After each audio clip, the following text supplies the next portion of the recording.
Counsel, you may proceed.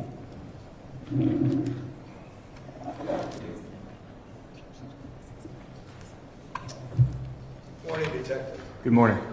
And I want to probably backtrack, go over a few things with you, and then we're going to go through some video too, okay? Yes, sir. Before I start, I want to make sure that, if I can, Your Honor, I want to introduce you to my assistant. That's Anara.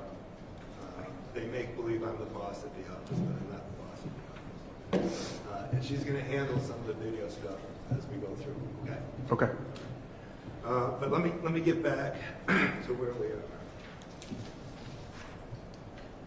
are. And you went through fairly thoroughly your evening on April 4th of last year and how you were contacted and what you did, and that's quite helpful. About what time did you say you got to the scene? I'd really have to look at my reports. Maybe 11:30, 11. Okay. I'd have to look at the Right. call log there. All right, but by the time you had gotten there, Kyle had been taken off the scene. That's correct. Right. And processing was your big number one thing, right? On the scene, correct. Right. And you talked to the jury about the placards and the shell casings and so forth. I did. Okay. And that's all. The shell casings were all in pretty much the same area, right? Yeah, around the same area in the roadway there. Right. And the mark where Kyle was found and where he was treated was in the same area as the shell casing. From probably about me to you. And that particular spot is easy to find because you'll see blood. I mean, you'll see red in the snow, right? There was a higher concentration of blood there, and we saw it in the video as well. Right. And that particular concentration of blood was right in front of 41 Summer Street, right? That's correct.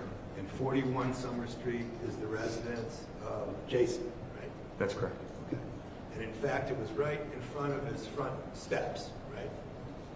Yeah, there's a front porch step area there and a side entrance as well on the driveway. Right. So it was on the front there. So as we're looking at video, but I mean, basically, the shooting takes place like right in front of his house. In the roadway in front of his house at 41. Okay. And his particular motor vehicle, the truck, was parked like in front of his driveway.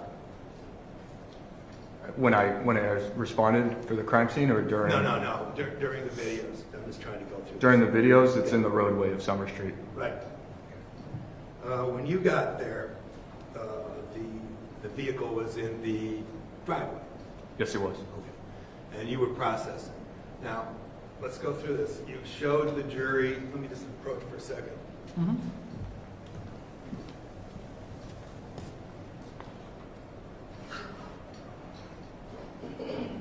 What was marked as State's Exhibit 5, that's a firearm. Correct. Okay. And this is a firearm that would have been retrieved from Jason's truck. Yes, it was in the driver's seat of the truck. Okay. Let me talk to you about that for a second.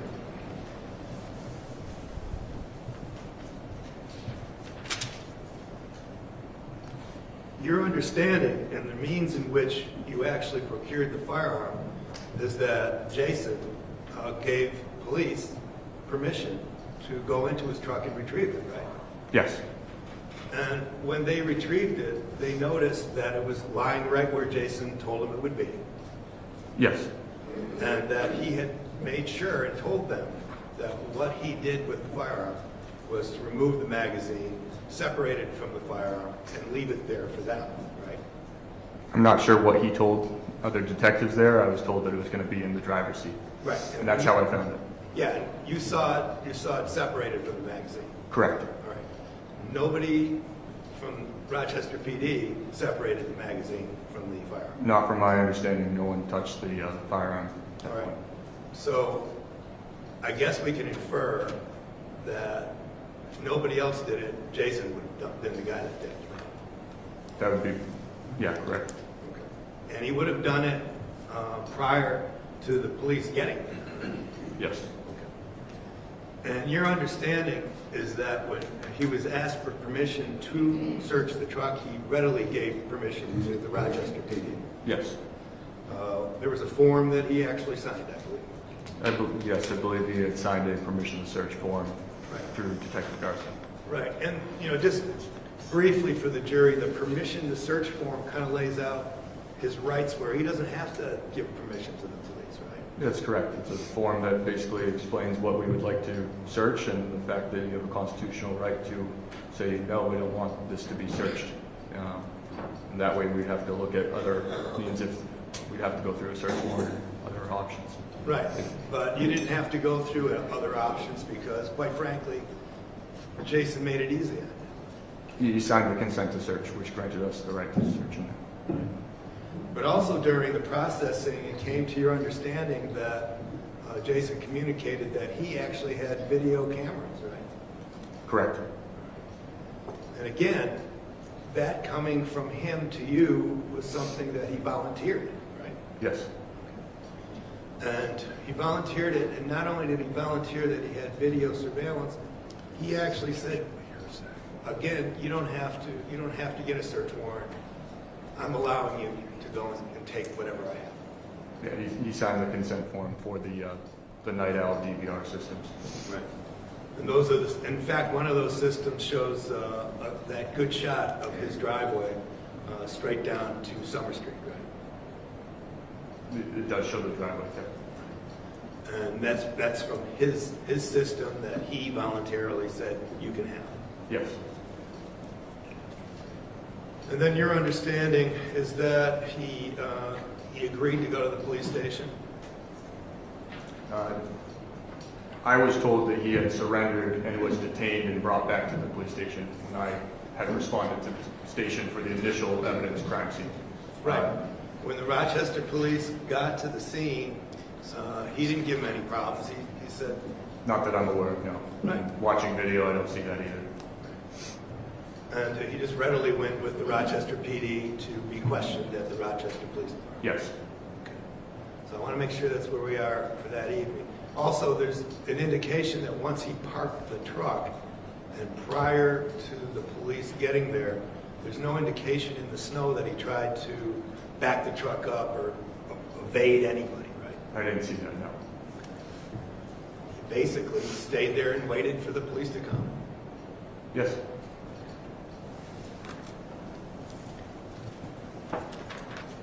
You also found in the truck a loaded magazine with 9mm ammunition in it, right? I did. And that would have been during the course of you going through the truck, the very truck that he gave you permission to search and go through anything you wanted. Yes. He gave you permission to go into his home and search and look for anything you wanted. Correct? To obtain the DVR systems for the recording, we were given permission to do that. Did you ask him for anything else? I mean, did he deny anything? Did he say he didn't? I never spoke to Mr. Levesque at all. Any information that he didn't want you in the house? This is from me on scene, processing the scene, saying, hey, we have this truck. What's the deal with this? And speaking to Detective Garson, who was speaking directly with Mr. Levesque. So I'm not sure, other than the fact that we were granted permission to obtain the 2 DVR systems as well as go into the truck to search. Okay.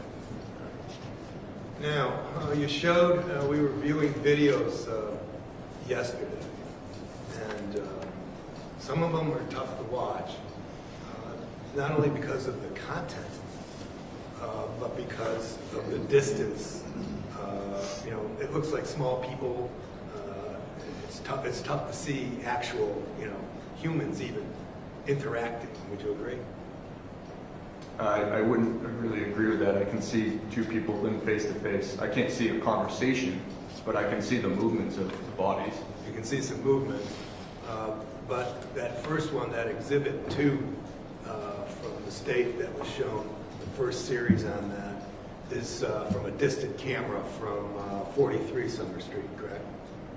We didn't play 43 video surveillance yesterday, so I'm not sure.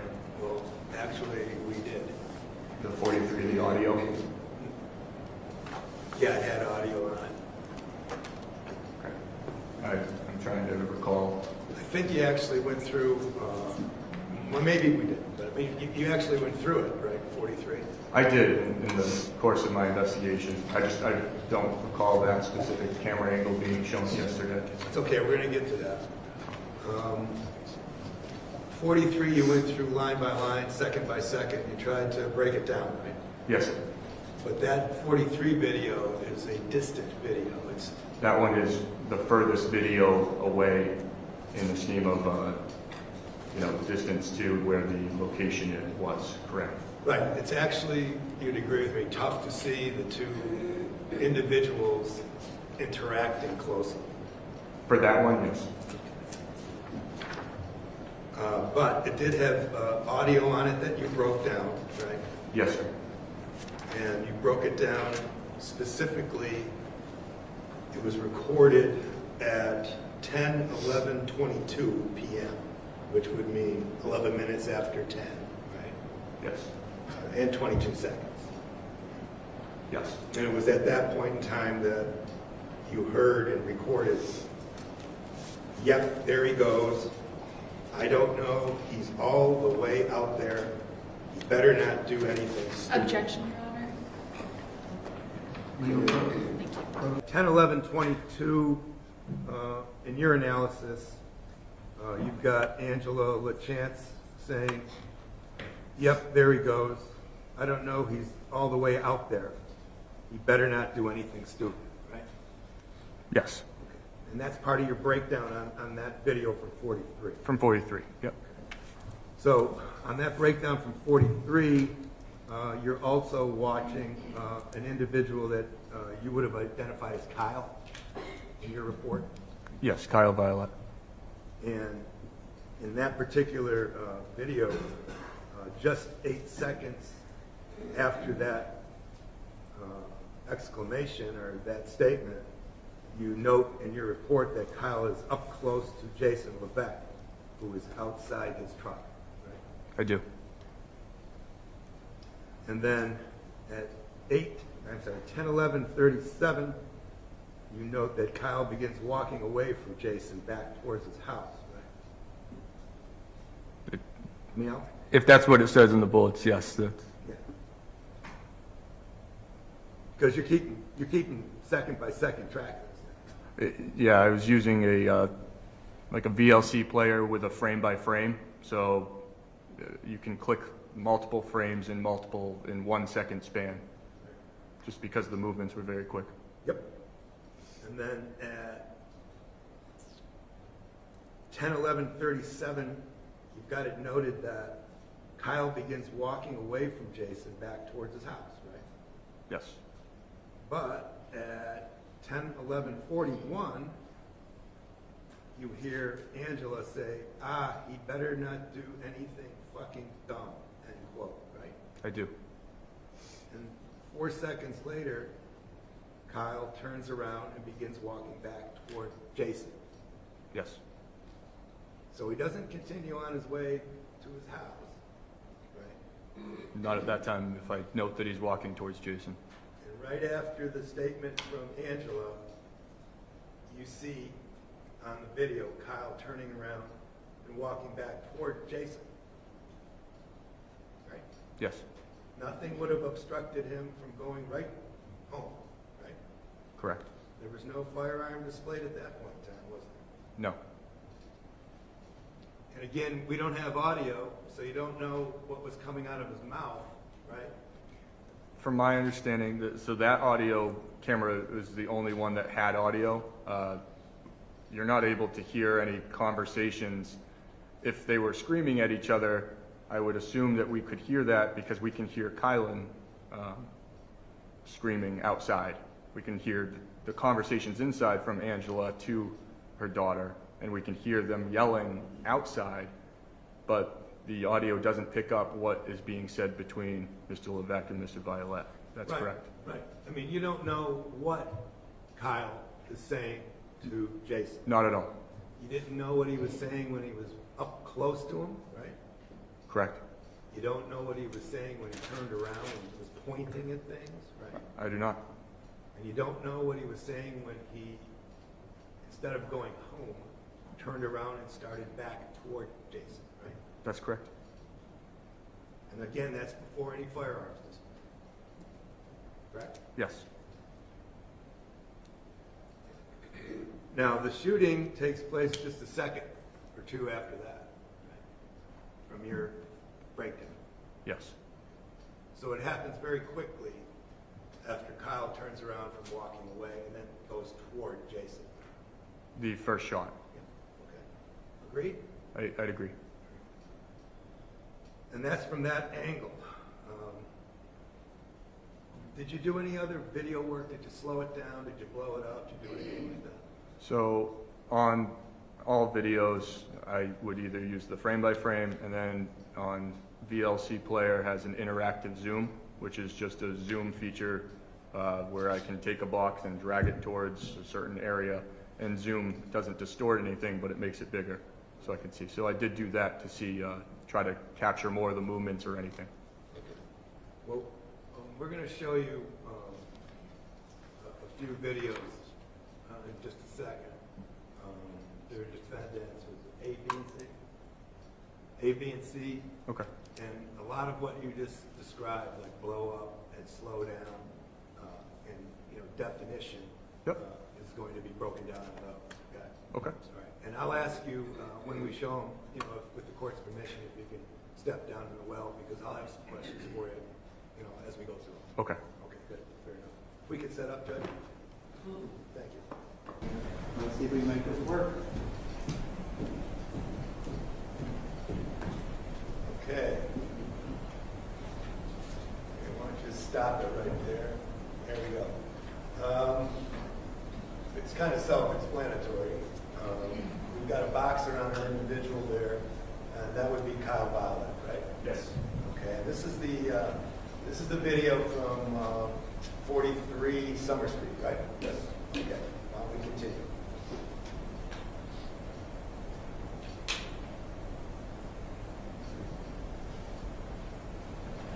And why don't we stop right here? All right, now, at that point in time, do you see Jason at all in the frame?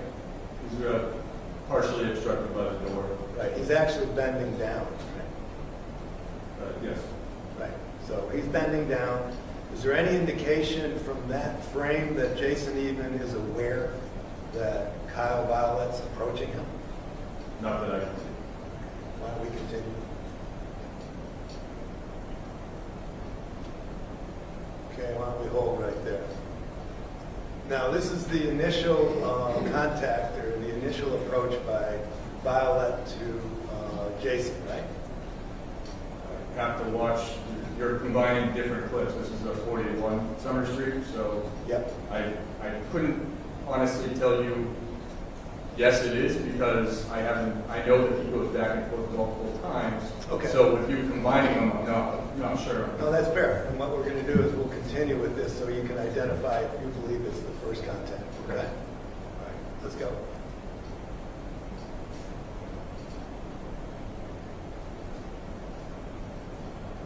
Right there, hold it. Now, do you recall that being the first contact? I do. Okay. And what do you see? We have to have a record of this. What do you see? Sure. I recall it being the first contact because it's face to face with him. It's face to face, and that's we blew that up a bit so that the jury can see it a little bit clearer. Is that clearer than what you've seen before? Yes, I believe so. Okay. So that's the first contact, or first, I'll just say, initial contact between Violet and Jason, right? Yes, sir. Okay, why don't we continue? He's pointing, stop. Did he have another contact there right before he's turning around? He seems to be continuing to talk to him. Do you see Jason talking to anybody? I can't see anyone but moving. Well, why don't we go back? Can we back that up a little bit? Started? Okay.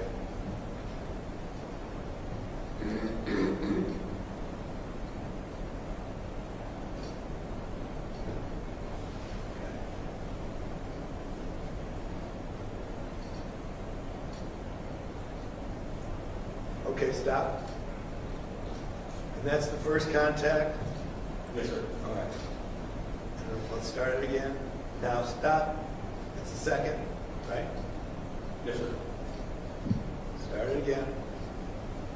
Now there's the third, right? If you're talking about contact with him kind of looking like he's re-engaging, yes. Yes, he's re-engaging. That's right. And Jason is making absolutely no indications whatsoever of wanting to engage with him. He didn't follow him, right? He's not following. Right. He's just standing in the same spot.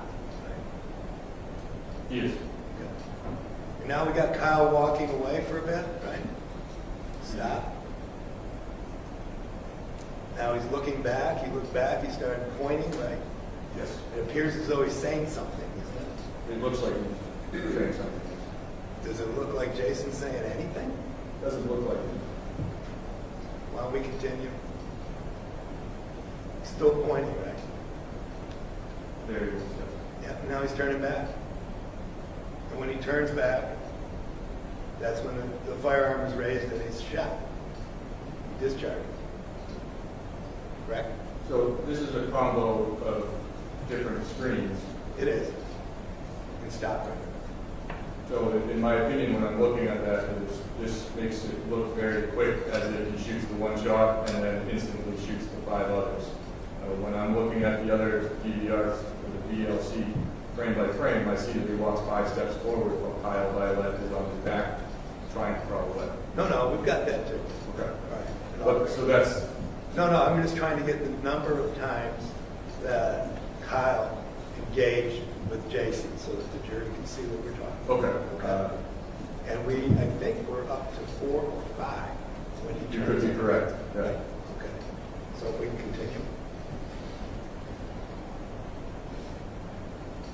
All right, is there slow motion edit? This may be a little clearer as to the context. 1, 2,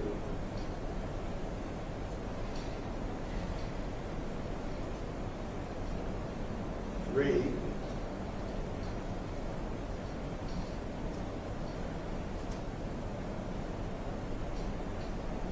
4,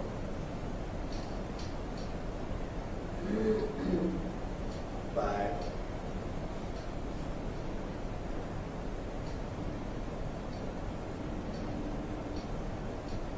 And as he's walking back, that's when the firearm comes out, correct? Yes. So the firearm doesn't action, and that action is Kyle walking back toward Jason, right? It looks like he's walking back towards him when the firearm starts to come out. Correct. Okay. Why don't we go on to Exhibit B?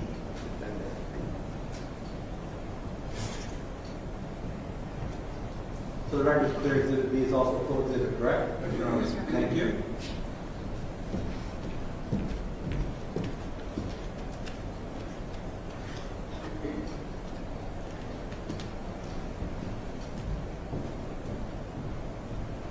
Okay, let's play. And why don't we stop a second? And what are we seeing right here? This looks like Kyle Violet approaching Jason's car. Okay. And if we continue. And stop.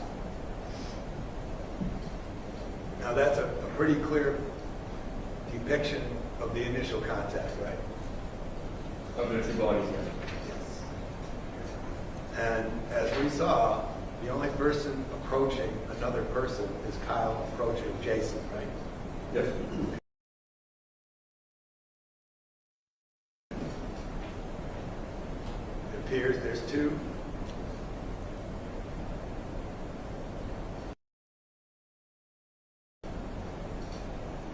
Great. Now, can we stop? In none of that sequence, do you see Jason making any movement toward Kyle, correct? Right. Right ahead.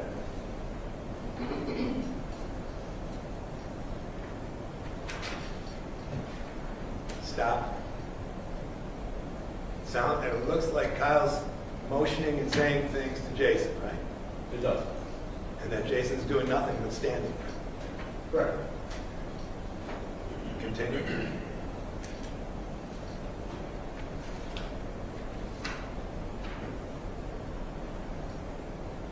Stop. Now, in all fairness, I know it's a combination of things, but does that appear as though it's a continuation of his walk that just broke off?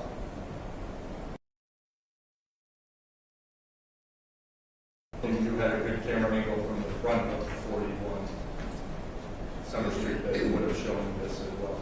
All right, but I'm just saying, does that not look like a continuation of the walk away and then the turning around? The two different time cuts, yes, it looks like a continuation. It's hard to tell with the edits. All right. If there's anything else missing. All right. And if we can continue. Now he's going back, right? Stop. He is. And it's at that point in time that the firearm is drawn. Once again, this is two different video surveillance systems, and I do not see Mr. Violet moving at all in there at that point. You may see him in a second. Why don't we keep playing? There at that stop. That's in there at that point, yes. Yeah. And he was facing Jason, right? He's facing him there after Jason's taking a step forward with the firearm. Right. And he's still facing him, right? Right. Right. Okay. Continue. And that's when the shot's fired. The first one. That's the first shot. Okay.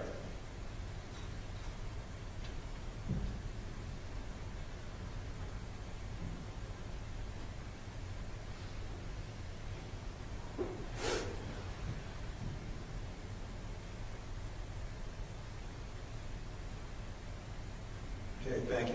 Can we go on to defendant C?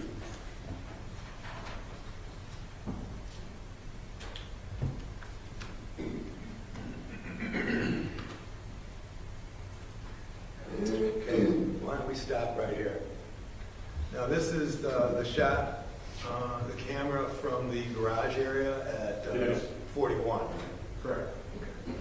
And this is the video surveillance system of they can analyze or do whatever you want it with, right? Yeah, one of the two. Okay. Why don't we continue with that?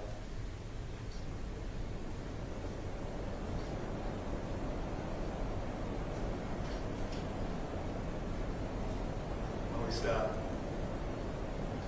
Can we back it up just a second? Okay, right there. Well, right there. You don't see Jason's head at all in that frame, do you? I do not. Okay. And it's consistent with him bending down, working on his truck, or doing some adjustment to the motor vehicle. It is. You don't see him reacting to Kyle coming toward him, right? I do not. As if he didn't know he was there. Right? And with the truck parked, I'm not sure. It could have been bent over facing, could have been bent over, so I don't know. I'm just giving my opinion on No, that. that's cool. All right, why don't we keep going on that? Right there. Okay, now he recognizes that Kyle's there, right? It looks like he is facing me. He's facing him and he's standing still, correct? The video is frozen right now. Right. Still, right? Yeah, he's not moving. The only guy moving is Kyle, right? That's correct. The only guy making approaches is Kyle, right? Yes. The only guy making hand gestures is Kyle, right? Yes. Okay. And he comes back, right?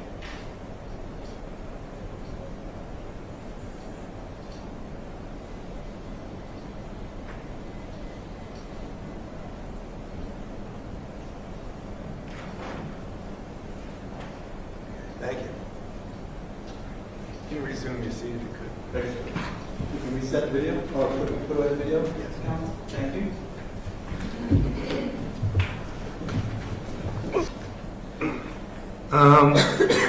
You went through yesterday the other work you did on the case, and I want to briefly just touch on it. You went down to Boston Medical and you collected a bullet or a frag. I did. And any other evidence again that you did some photography down there, I guess, right? Did some photography the first time I went to Boston Medical, which would have been the day after the shooting, and then the bullet, I have it in my report. I think it was on the 16th, but it was a week or two after. Right. Yes. You were tipped off to go down and retrieve it. Right. And then the only other thing of any substance, I guess, on this case would have been sitting in on Kyle's interview. There was the documentation of the, I'm sorry, was your question, did I sit on Yeah. I did sit on the interview for the CIC forensic interview. Yeah. Can you explain what that interview is? I don't want you to talk about what went on in there. We're going to get that. Understood. Yeah. Forensic interview, when someone goes through something traumatic, oftentimes we try not to have either law enforcement interview. We have trained forensic interviewers. So I would be in a different room. Video would be audio, video recorded. Either police interrogation or anything like that, and more victim-led discussion about what happened so that law enforcement can review.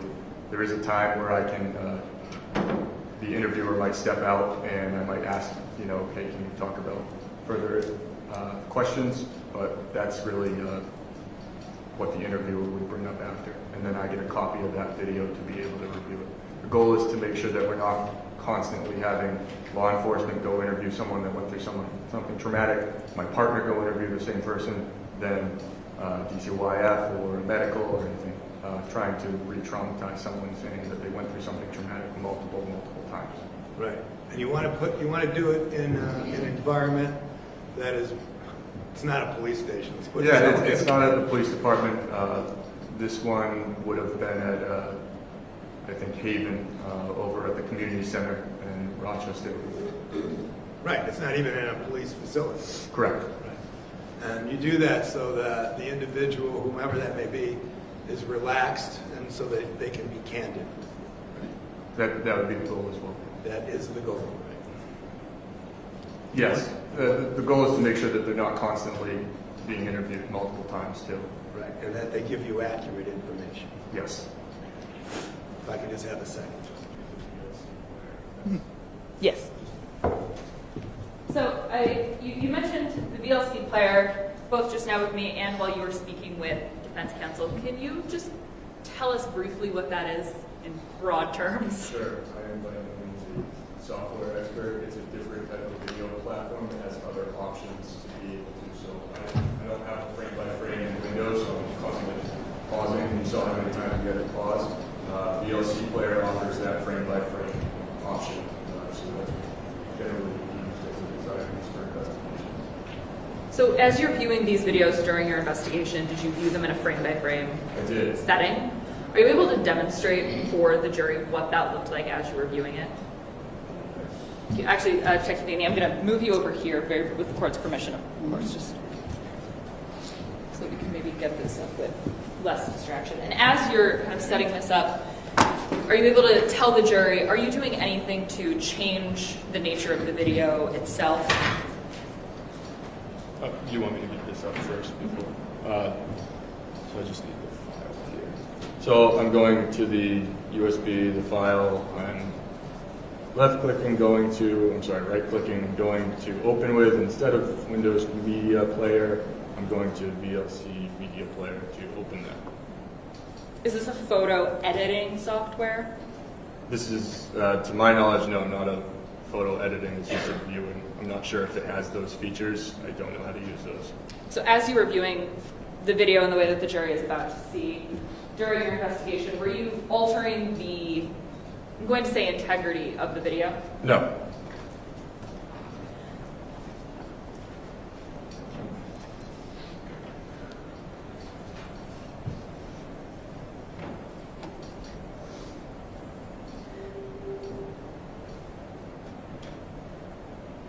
Detective, are you able to demonstrate for us how this play-by-play feature looks as you're viewing it in the system?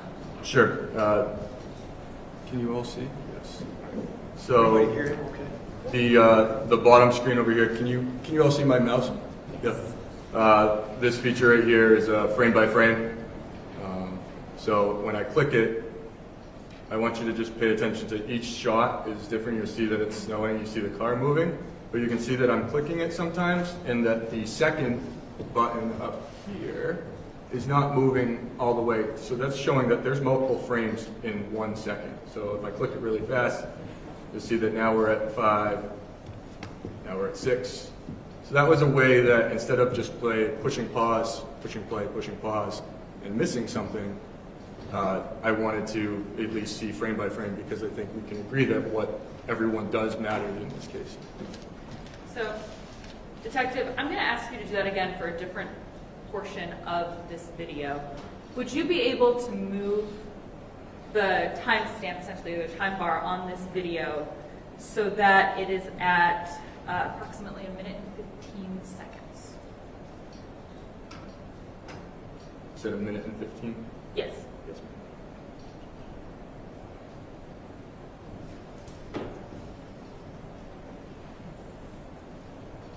Is that what we were? Believe so, yes. Okay. Can we then go through that kind of frame by frame feature that you were talking about? Did you want the frame by frame or the zoom too? The frame by frame, please. Okay. So I'm down here at frame by frame.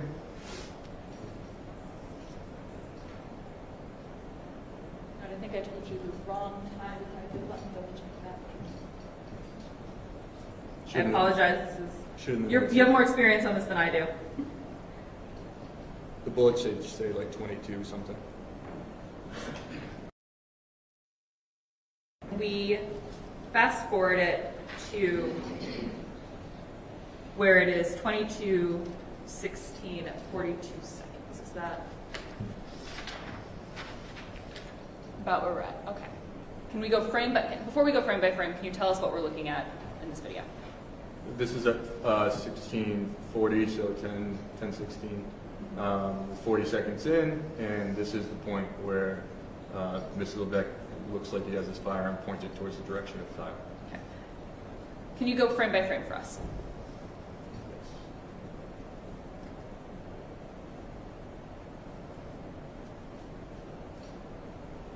So at this point, the firearm comes out. We can start to see Mr. Violet almost in a turn.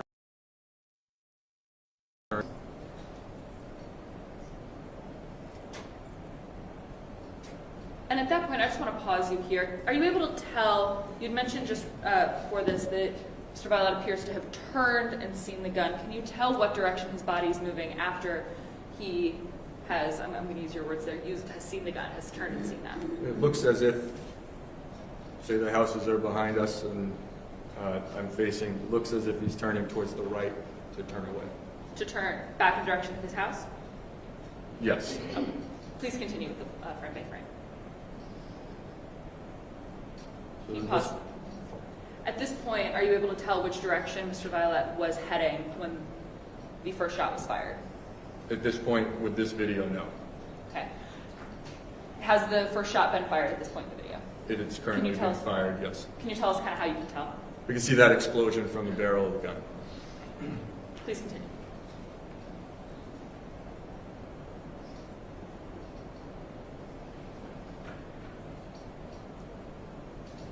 At this point, are you able to see where Mr. Violet is? I'm not. Are you able to on a different video? I am. We'll go there in a moment. But for now, please continue. And if you wouldn't mind just kind of telling us, I know you talked a lot with Attorney Sisti about your process of going through and marking it each time what you see. If you wouldn't mind doing something similar just verbally for us today. Okay. So if I was to be writing this, I'd say 1642, 1643. I see Jason with his hands down, side, facing towards Kyle's direction. One step forward, starts to raise his hand, pointed towards Kyle's direction, but now I see that it's pointed towards the ground more. 2 steps, 3 steps, 4 steps. Is out of frame? Partially out of frame?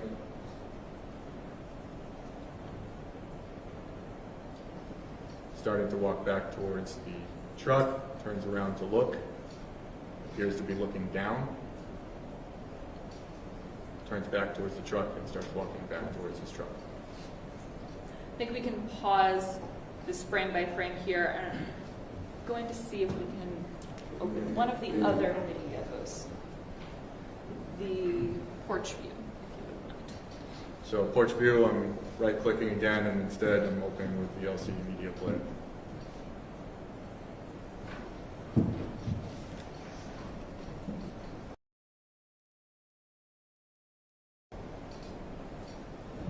And as it's in the process of being projected onto the screen, if you wouldn't mind just narrating to the jury, what is this process again that you're going through? Is this the same that you just went through in the first? And again, are you altering the integrity of the video as it exists? I'm not.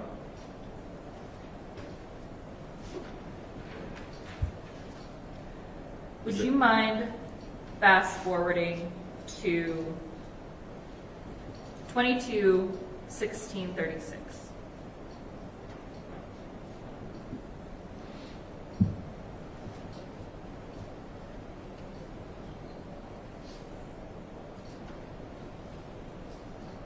Is it set up to do that frame by frame that we discussed? Yes, it is. Would you mind going through that process and kind of conducting a similar narration of what is visible as you're going frame by frame? Yep. So I believe I see Kyle walking towards the direction of his house. He's turning, facing towards the direction of Mr. Levesque, walking towards Mr. Levesque. Out of frame, I still see a shadow. Looks like he's taking a step forward. I see both shoes if they're pointed towards the outside as if he's turning. I just want to clarify what you mean by that. Both shoes as if it's pointed towards the outside. Yeah, I'm sorry. So if he's facing and turning this way and both of his shoes, I start to see they're not pointed towards the direction of the truck. They're starting to point towards the opposite side of the road, leading me to believe he's turning around. Thank you. I appreciate your demonstration. Yeah.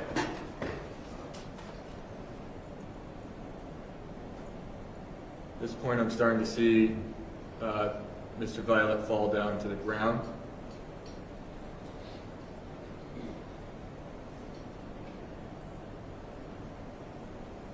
And I'm starting to see both his hands right here. And I'm starting to see him in the position while he's crawling. He starts to begin to get on all fours and start crawling, facing towards his house. And at this point, I'm starting to see some introduction of, I guess, almost smoke or disturbance, which kind of leads me to believe that these are the next series of shots that are there.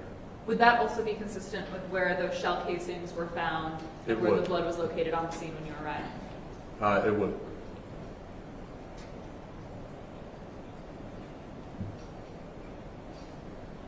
I know we just watched the previous video where you see more of what the defendant is doing in this moment, but based on the timestamps and what you've seen in both videos, are you able to tell at what point the defendant begins advancing towards Mr. Violet?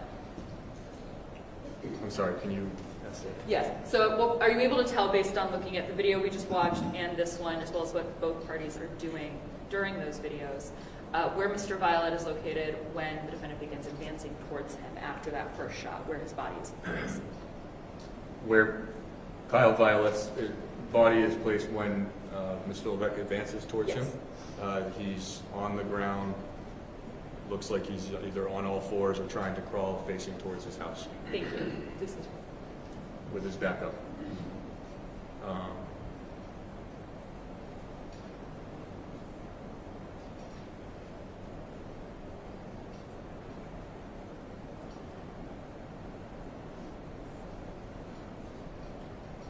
This is ultimately where he was, I believe, located in the more concentration area of blood was found.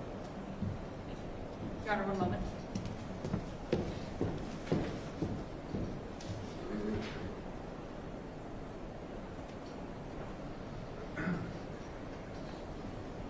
Detective Danny, I have one more video that I'd like us to take a look at. You wouldn't mind closing out of this one.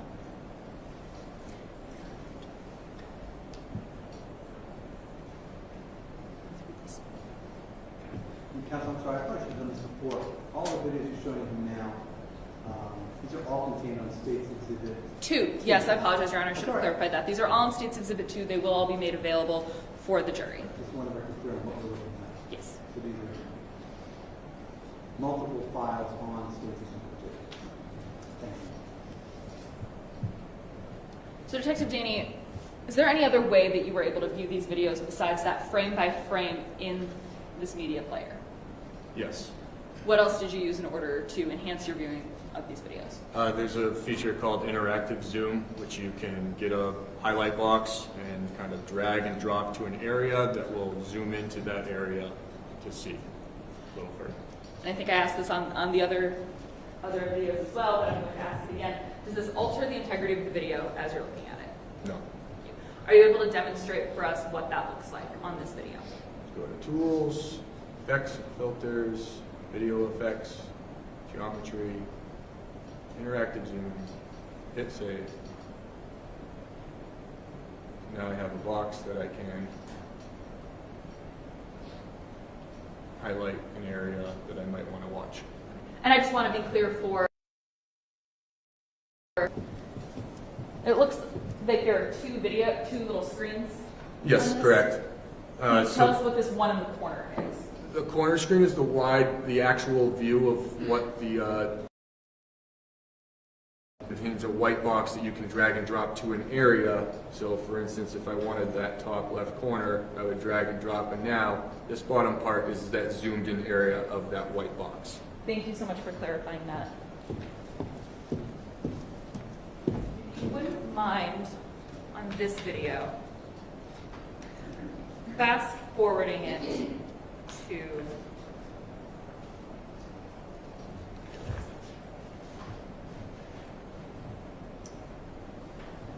approximately 22 minutes into the video. Is that 1022? 2222? Or is that 22? On the- It's 2200. Or you just On the want bottom, on yes. the bottom? Approximately 22 minutes.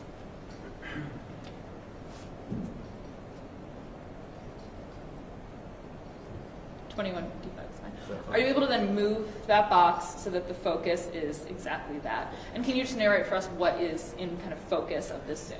Yeah, this is the driveway of 41 Summer Street, and it's the front of Mr. Levesque's truck, his plow truck, and showing some of his driveway and a car that's there as well. Okay, would you mind, are you able to do the frame by frame on this as well, I am. while it is zoomed in? So right here I'm able to see Mr. Levesque and Mr. Violet.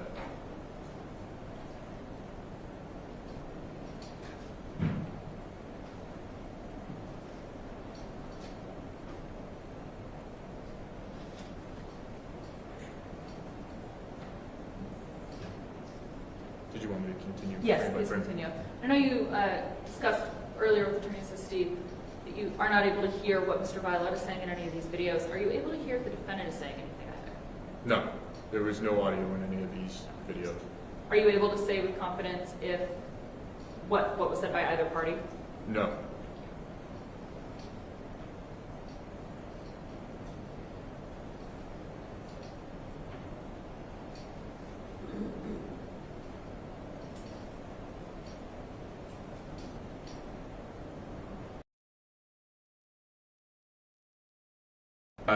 So at this point, if I were to go back,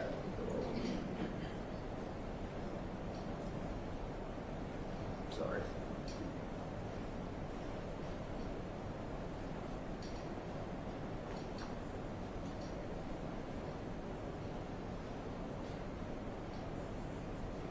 So at this point, I start to see Mr. Levesque actually make a move, and I can see his hands extended out. When I say make a move, it almost seems like he's moving forward while he starts to have his hands extended out.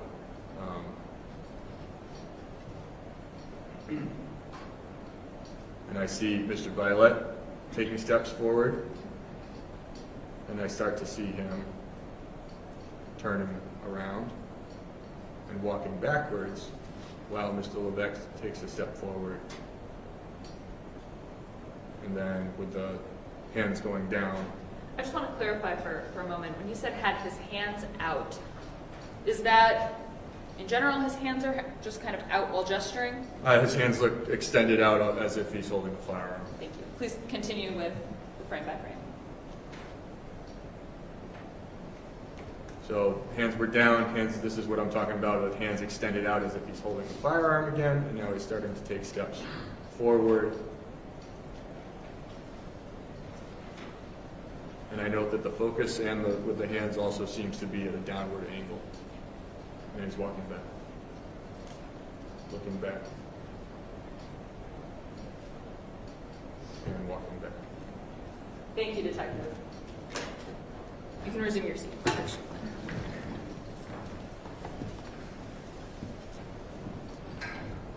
Detective, can you tell us what the value is for you during your investigation and viewing the videos the way that we just showed the jury? This is such a, it doesn't appear that he's denying that there shots happened, right? And he was the one that shot. So really this comes down to when I'm trying to be on like a fact-finding mission, what happened in those videos, if you watch just 10... Yes, Your Honor. Detective, let's back up a little bit. Sure. Does going step by step and frame by frame in those videos, is it easier for you to get a clear picture of what happened? It is. Is that in part because when you just watch them straight through? Yes. So when you go frame by frame and when you zoom in, does it allow you to get a more accurate picture? Does it allow you, in cases like that driveway video we just saw while zoomed in, does it allow you to essentially cut out the extraneous part of the video and focus on what you're needing to be focused on during your investigation? It does.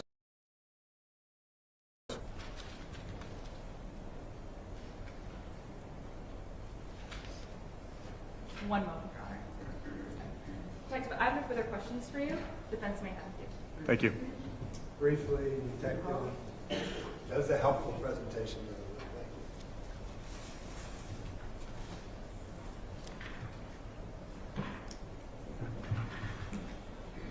Thank you. When you view the videos in real time, real time, not breakdown time and not frame by frame time, it does go by fast, just like the prosecutor said. Yes, sir. In fact, and it took only 5 seconds from the time Kyle made his last turnaround and approach to Jason until all of the gunshot was over. If that's what the bullets say, then yes. 5 seconds. Correct? Correct. And as we watch these various videos and various angles, you'd agree with me, there was only one person who appeared to be confronting the other person, right? I guess it depends on what you're qualifying the confrontation. I would say anyone pointing a gun is a confrontation Oh, too. no, let's go before. Before that? Yeah. Yes, I'd agree with you. Yes. And that person would have been Kyle Violette. Kyle confronting Jason, right? Yes. Thank you. Thank you. You swear any testimony you're about to give will be the truth, the whole truth, and nothing but the truth under the pains and penalties of perjury. You may be seated. Just please keep your voice up so everyone can hear you. Counsel, you may inquire. Thanks, sir. Can you state your name and spell your name for the court record, please? Sure. John Freest. The last name is Freese. And what do you do for work? I'm an emergency physician Where? at Frisbee Memorial Hospital primarily, but also hospitals in New Hampshire and Virginia. Understood. Can you give the jury just a brief summation of your professional training and experience? I've been an emergency physician for 25 years. I trained at Indianapolis, the Indiana University Emergency Medicine program back in 2000. When I graduated from there, I did my postdoctoral fellowship in EMS, or emergency medical services, at the New York City Fire Department. Spent 10 years as a medical director with the fire department, was chief medical director, and oversaw all the ambulances in New York City for that decade, during which time I also worked clinically. And then for the last 12 years, I've been primarily here in New Hampshire and now also Virginia. Thank you. I think that suffices. Look, do you remember, with the benefit perhaps of reviewing some records, treating a patient named Kyle Violet? Yes. And my understanding, if I could just briefly summarize, you saw him, but he then was transferred to 2 other hospitals. That's correct. You know, given the nature of his injuries, can you just give us a thumbnail, an estimate of how many physicians do you think treated him over the course of his 3 admissions to various hospitals? It was dozens. And so I'll cut to the chase. You know, by agreement with Attorney Sisti, we've asked you to kind of come in and summarize the treatment evaluations from each 3 of the hospitals, so that we don't bring in dozens of physicians. Is that how you understood your testimony today? It is. And have you had the benefit then of reviewing treatment notes, summaries and image notes from the other hospitals? Yes, I have. And based on your training and experience, notwithstanding the fact that you didn't actually do the treatment down in Boston, do you feel comfortable sharing with the jury a summary and an explanation of the treatment and injuries? I do. Great. Then let's get started. And just so the record's clear, this is without objection, correct? No, this is actually an agreement we made like a week ago. So Very good. Just it's going. wanted the record clear. Thank you. Continue. To understand, it could take days to talk to 13, 14 different... Of course, the court understands. I just wanted the record clear. Okay. Just wanted the record clear. Dr. Breeze, do you recall when Mr. Violet was admitted? It was April 4th of 2022. And I'm going to refer you to my reference note of page 427. Actually, this may be faster if I approach, Your Honor. Of course, please. Can you share with the jury, and you said he was admitted to what facility? Initially to Frisbee, and I misspoke. I said 2022. It was 2024. I thought that too. In the past. Okay. So, do you recall the time that he was admitted and discharged? He was admitted to Frisbee at... Counsel, I'm referring to page 427 of the notes. I'll direct your attention to the 4th paragraph. At 10:30 p.m. And then can you indicate when he was discharged? Yeah, at 11:13. So about 45 minutes he's at Frisbee, correct? That's correct. And if you could summarize the evaluation, the injury notes, the triaging notes from his arrival at Frisbee. How did he appear to you? So when he arrived, he was anxious, he was pale, and he was confused, as most people are when their blood pressure is critically low, as his was. His initial evaluation demonstrated a number of gunshot wounds, and his initial treatment for stabilization, given his very low blood pressure and the severity of his wounds, was to secure his airway. So he was paralyzed, sedated, and intubated or placed on a ventilator. He had a cordis introducer placed, which is a very large IV catheter that was placed into his femoral artery to allow for the rapid administration of blood products. And he had a chest tube placed, a large tube that goes into the chest cavity to allow his left lung to re-expand. Very well. I'm going to direct your attention to what is our discovery note of 446, should be on the bottom right-hand page of your notes. Okay. There appears to be an admission summary. Can you indicate the number of gunshot wounds that Frisbee was able to identify? It appeared to be a total of 6 gunshot wounds. And can you briefly describe them to the jury? Sure, there were 2 to the left chest. One was just below the clavicle. One was over the left lateral chest wall. One was to the lower abdomen, which was just inside of the hip bone, the front of your hip here. The next was to the left hemiscrotum, so just adjacent to the penis and somewhat involving the penis and the scrotum. And then there was one to each buttock. You had described that the pelvic, the abdominal wound was anterior. That's actually on the front side. Correct. Okay. And behind that was a gunshot wound to his left buttock. Is that correct? Correct. This goes on to indicate the sort of the level of concern. What was the determination of his condition?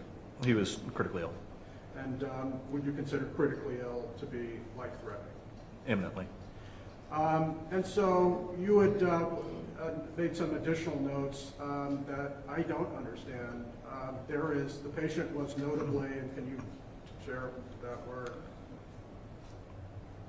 tachycardic?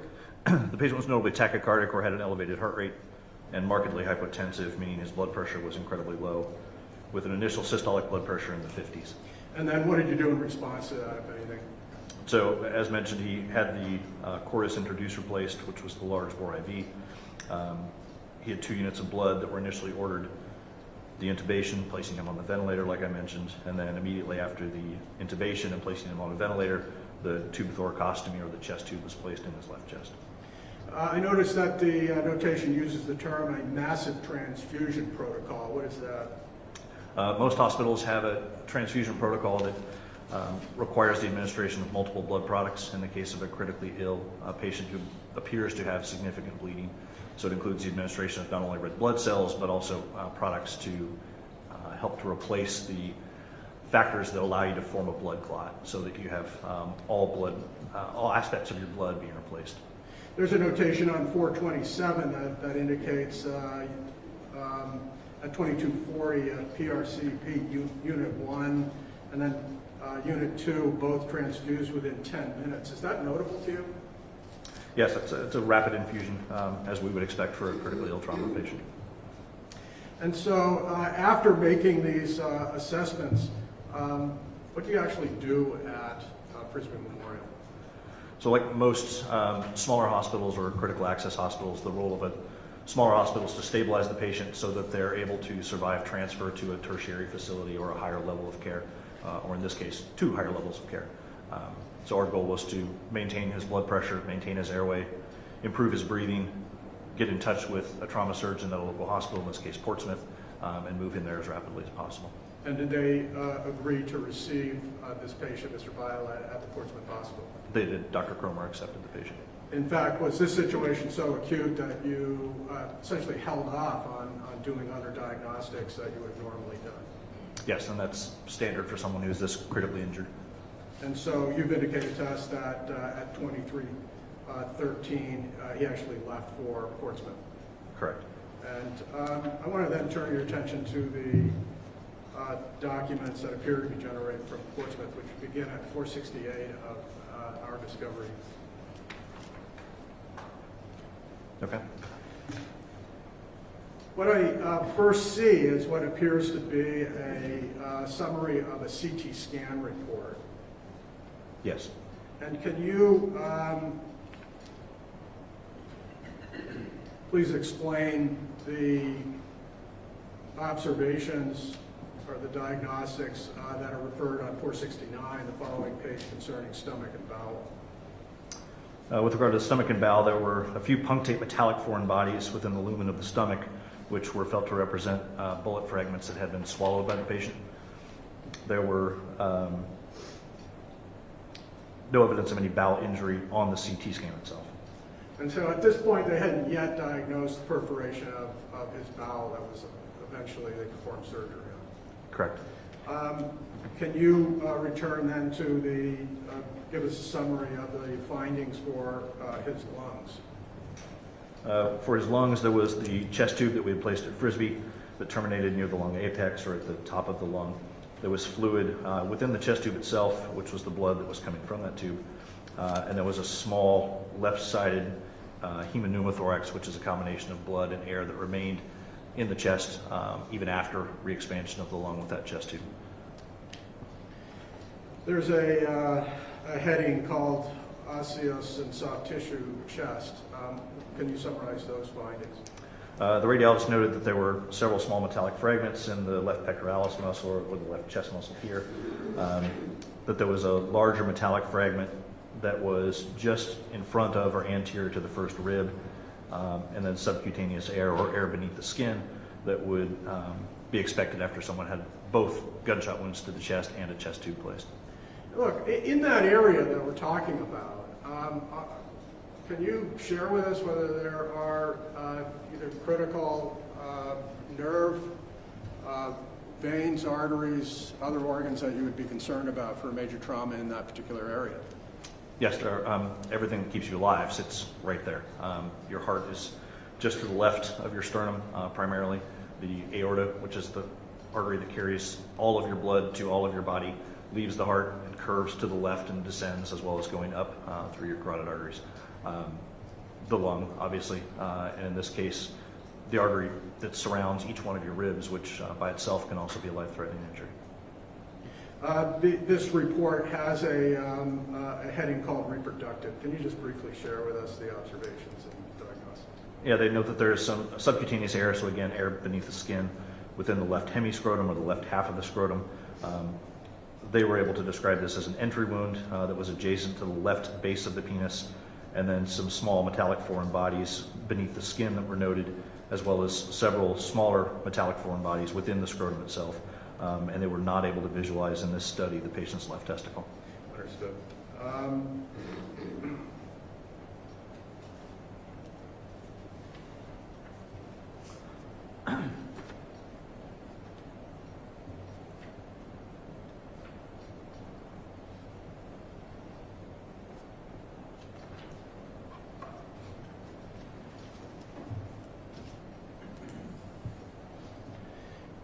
There is a notation at, looks like 469,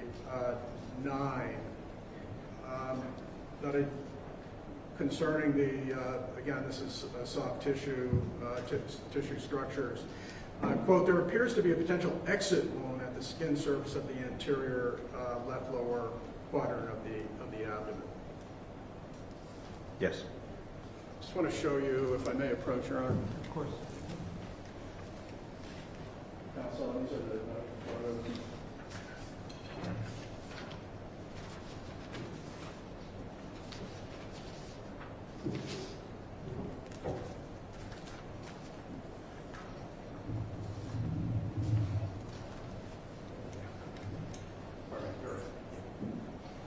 Your Honor, these are full exhibits, and I have no objection.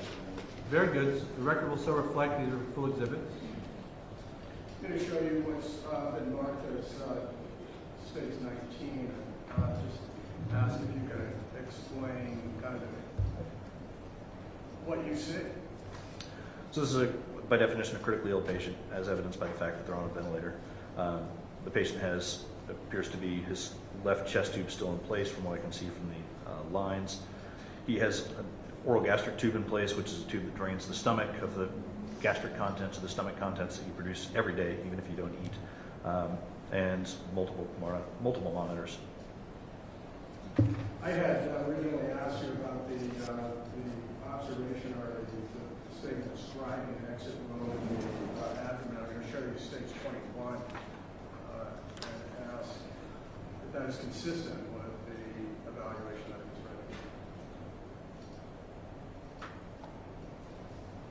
read. It would appear to match. And does it make sense that that would correlate with what I'm going to show you in Stage Exhibit 23, which, if you could just describe that to the jury. So this is a wound that appears to be on the high portion of the left buttock, relatively large in size, and with no surrounding skin changes. And if that were the entry wound, would that make sense to you? It certainly could be. And so the image that we see in 21, while located kind of on the front of its body, was actually inflicted from behind it. Yes, it appears so. Do you recall evaluating initially the gunshot wound to his face? Yes, I do. And I'm going to show you Stage 20 and ask if you can identify that and describe for the jury what you see. Yes, this appeared to be a gunshot wound or a penetrating wound to the jaw or the mandible that was just beneath the jawbone or the mandible here on the side of the neck. And do you recall the consequences of result of that particular gunshot? It appeared that he had significant intraoral injuries as well, and I recall from the note being able to even palpate bullet fragments in the area of the jaw. And, you know, once again, now in this area of the body, can you just tell us whether or not there are critical nerve, blood, and other potential organs very close to that? Yeah, this is very close to your carotid artery, the main artery that sits here that feeds essentially one half of your brain. An injury to that, like most major arteries, is one you can bleed to death from within 2 to 5 minutes. And if the bullet continued further than that, you have the spinal cord and the brainstem, which allow you to live. At Frisbee, you can confirm that you deferred some analysis, and that includes CT scans. So is it true that you did not see the dissected portion of the carotid artery? That's correct.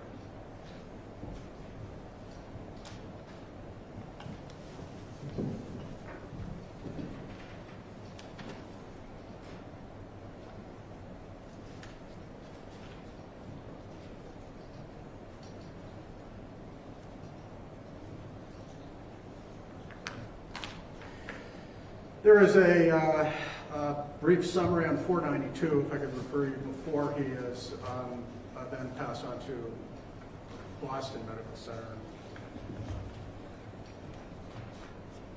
And at the bottom there, it seems to be a paragraph. Can you confirm that at Portsmouth they continued to, were required to provide massive transfusion, continued there? Yes, it did. And that the injuries were consistent with what was observed at Portsmouth, but here at Frisbee, but they add here that they now have observed an external carotid injury, complicated mandibular fracture, pulmonary hemorrhaging, and again, make note of the significance of the external carotid injury. Can you just briefly describe for the jury what they're talking about? Yeah, so what they found on the CT scans that were performed there was that the carotid artery, which comes up your neck and then splits into the internal carotid artery that goes to your brain and the external carotid artery that goes to your face. The external carotid artery had a sudden occlusion near its origin from the common carotid artery. So it appeared that the bullet had transected that artery. What do you mean by transected? Or had cut in half or caused the blood flow in that artery to stop. And can you confirm, to your knowledge, that at Portsmouth, they did some surgical intervention? Yes, they did. That they repaired a temporary repair of his bowel, that it's taking out a section of his intestine and lower bowel? They did. They identified that injury, the scrotal injury that required removal of his left testicle, and because of, as we mentioned previously, the continued air and fluid that still remained within his chest, a second chest tube was placed at that time. And then do you recall why it was that they transferred him out of even Portsmouth? The injury to the carotid artery was felt to be such that it could potentially progress and needed specialized care not available at Portsmouth. Portsmouth is a level 2 trauma center. It needed a level 1 trauma center with specialized vascular surgeons. And did that turn out to be Boston Medical Center at the Yawkey facility? Yes, it did. And do you recall that he was, in fact, medevac, that he was flown down to Boston to receive the treatment given the discovery of the vascular injury? Yes, he was. I would like then to just, if I could briefly turn your attention to the Yawkey admission, to the Boston admission, is at page 44, which is grossly out of order in yours. I think it's at the end. Yes, I have that. And just down to the bottom of it, can you just review this paragraph and summarize what it is that Boston observes? Sure. So they observed that this gentleman had been transferred now from 2 hospitals. They summarized his injuries from his CT scans, including his fractured mandible or fractured jaw, nasal fractures, the transection or the cutting in half of his external carotid artery on the right, an injury to his left chest that included, as I mentioned, the left hemopneumothorax, or the blood and air that was outside of his lung within his chest. The first rib fracture What's documented here is a right RP hematoma or a right retroperitoneal hematoma, meaning a blood collection behind the abdomen. A right iliac wing fracture, so that the wing of the hip bone here that was fractured, a pelvic hematoma in that same area, the left scrotal injury, and then a fracture of his left femur. And then they summarized the previous procedures that had been done. Very well. On page 54, there's a paragraph down to the bottom that likewise, I think recites the level, the degree of injury or concern here. Yes, they summarize all of his injuries, but they comment to begin that the patient is critically ill with hypovolemic shock, acute respiratory failure, the hemothorax, the pneumothorax, acute blood loss anemia, and that has resulted in impairment of vital organ function with a high probability of imminent life-threatening deterioration. And I probably should have done some of the vocabulary. Can you define hemothorax and pneumothorax for the jury, please? Sure. Hemothorax is a collection of blood outside of the lung or between the lung and the chest wall, and the pneumothorax is the same, but in that case, air.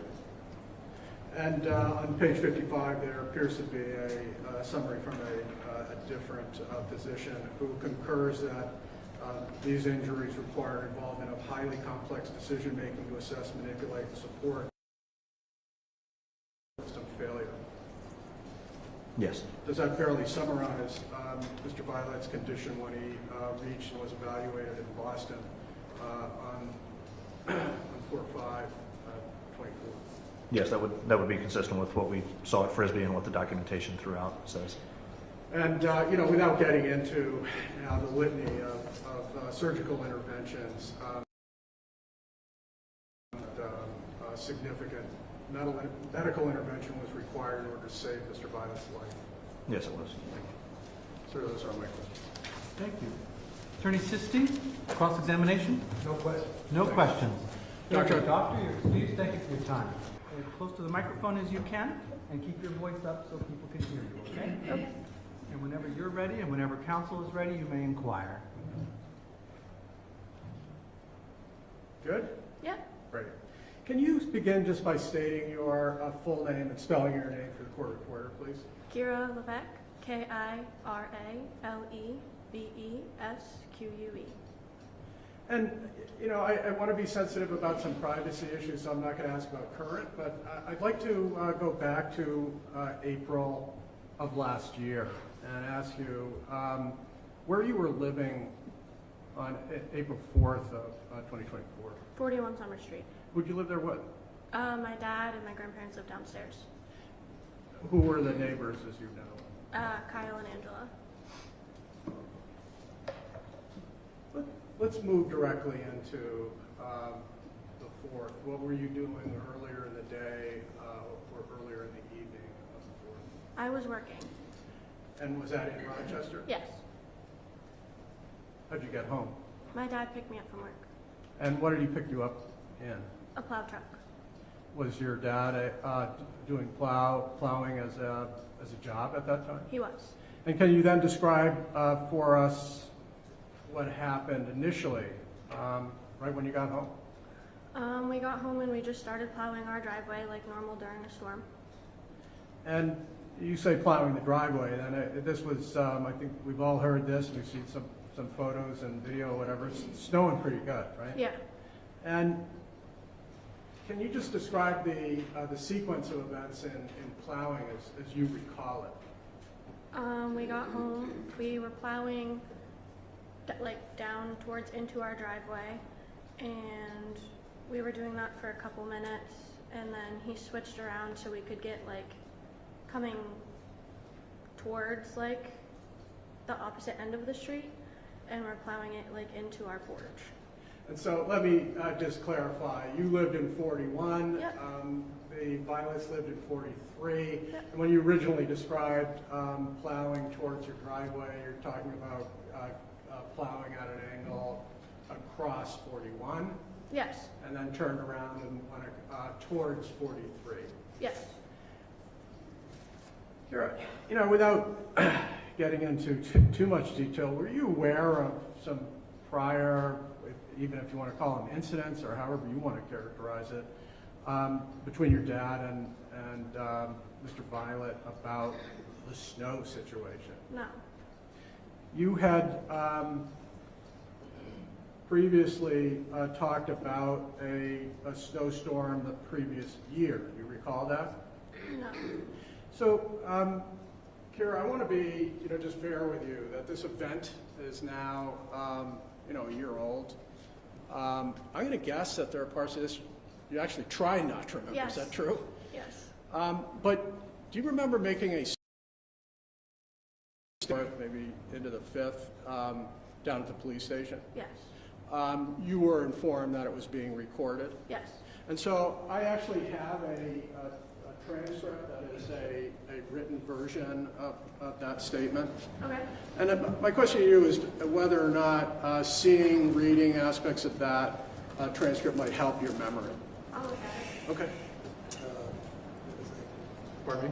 Would you like to ask me to approach counsel? Yeah, just for a second. I had asked you whether you remember a prior incident between your dad and Kyle about where the snow was going between the properties. Remember any of that? No.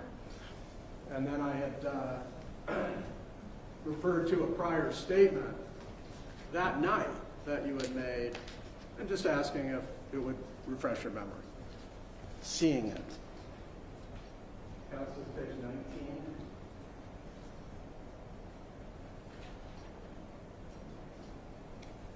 Line 20. I wonder if you could just read this. I can't see that.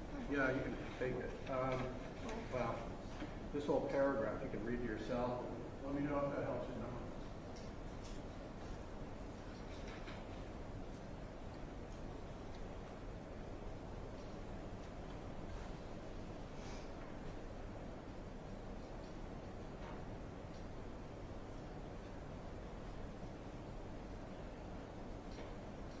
Okay.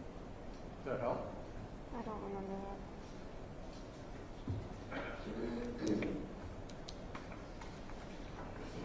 But when police officers asked last year about kind of any prior snowstorm incidents, you did answer them.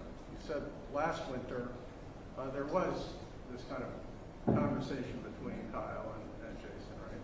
Okay. Well, those are your words, not mine, right? Yes. And you told the officers, yeah, there was this incident where Kyle was moving snow and it went on to your property, and your dad told Jason, Kyle, not to move it there, right? Okay. Well, you say okay. Those were your I mean, words, if I right? said it, then yeah, I just don't remember. Okay, that's fair. But you'd agree with me, these are your words. Yes. And you also went on to talk about a snowstorm, the first snowstorm of 2024. And that's right here. You can read that to yourself.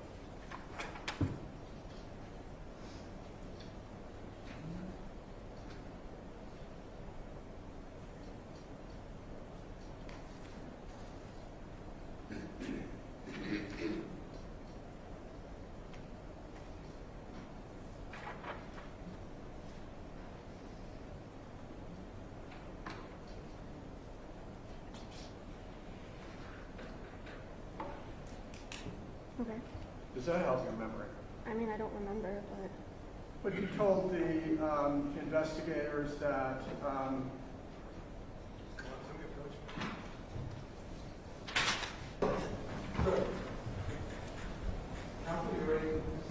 am. So then what's going to happen, we're going to ask you a series of questions about the plan, about the design to determine whether certain documents are so it's getting answers their questions. I think you said you remembered going to the police department the night of. And, were you aware of really the importance of being truthful? yes. And looking back, do you feel like you were true? You made your statement about, or answered their questions about background and what had happened. Yes. And do you feel like you had a better memory of events last year? and the issues I've asked you about. Memory now.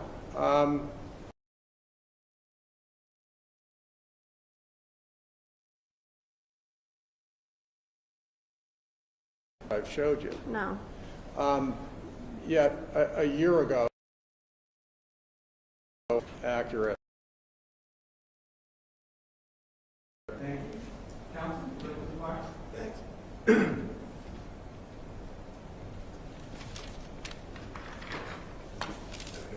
Hi, Mark. Did the police offer you the opportunity to review your statement at all? I don't believe so, but I don't remember. And can you tell the judge when this statement would have been made relative to the shooting? Maybe. It was definitely that night. So it was very quickly afterwards? I want to say they had me in the back of a cruiser at the house for maybe a half an hour. I'm not really sure. I didn't have my phone out. It was kind of just all a blur and a rush of things, but it was that night. Okay. And can you tell the judge what you thought your mental condition was then? What was your emotional condition? I obviously was very shaken up.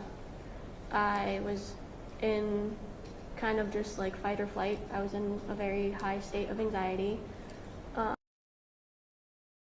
There, so I was worried that she was going to worry that I was hurt. I obviously was concerned what was happening with my father. I wasn't very focused. I was very high anxiety. I don't want to delve into too much either, but I mean, you're sitting there with a comfort animal right now. Yes. And why is that? Due to my anxiety. And were you suffering from such a condition back then? Yes. And that on top of the shooting, I mean, did that combine to affect, you think, your recollection and accuracy of events at the time? One more time? Yes, could that have affected your accuracy of the events at the time? When I gave my statement, I'm sorry, I don't understand what you're asking. Yeah, I mean, we're being asked now, you're being asked, let's go right to it, about some kind of a plowing incident or something like that, some preceding plowing incident. Okay. Right. Do you actually have a recollection of that at all? I remember giving my statement, but I don't remember that event in my statement. You don't even remember that event in your statement? No. And again, this is a statement that you weren't given the opportunity to review, alter, or modify in any way, shape, or form. I don't believe they gave me the opportunity, no. You never told them that what was in the statement you reviewed and it's accurate and that's exactly what happened. Did you ever tell the police that? No. Did you ever sit down with a representative of the state of New Hampshire, the county of Stratford, and say, I've reviewed my statement, I've listened to the audio, and everything in it is true and accurate? No. So this is the first time you've been given that opportunity? Yes. And after even listening to that, and after what we've just gone through, you still don't recollect any kind of a plowing incident prior to this? No. You sure of that? Yes. Thank you. You've had, as I understand, an anxiety issue for quite some time. Yes. Your anxiety issue doesn't cause you to, for instance, lie. No. You were aware that you were speaking to police officers. Yes. You were aware you were speaking to police officers about something really important. Yes. You were aware at the time that it was important to be honest. Yes. You were aware at the time that it was important to be complete and accurate. Yes. Your claim now isn't that anything in here is either a lie or not complete or not accurate. Your claim is that you simply don't remember it. No. Is that right? Yes, correct. I don't remember. But again, just a prior so-called plowing incident or snow blowing incident in the context of a shooting that took place within an hour or so, was that a big deal to you at the time? What do you mean? I mean, was this prior subject of a prior incident in a prior snowstorm at all important to you at that point? Are you- I mean, did you think it was a focal point? Did you think that was important? I still don't understand what you're asking me. Did the police tell you that it's really important that you accurately tell them about this prior snowstorm? The one that happened that night or the one before? The one they claimed that took place before? No. And in fact, in your statement,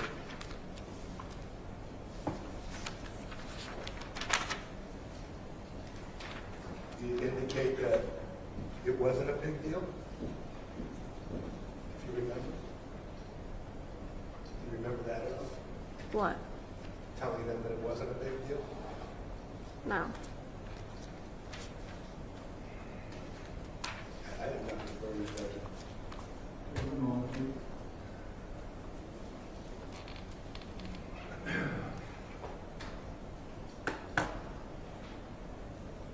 Anything further? I'll just reiterate that the issues concerning kind of the impact of the moment, to me, go for the weight, not admissibility. By the way, we also have body cam of Officer Sergeant Knox, who was present during that half hour. Candidly, it shows a quite composed young woman, and I'd be glad to play that for the court as well.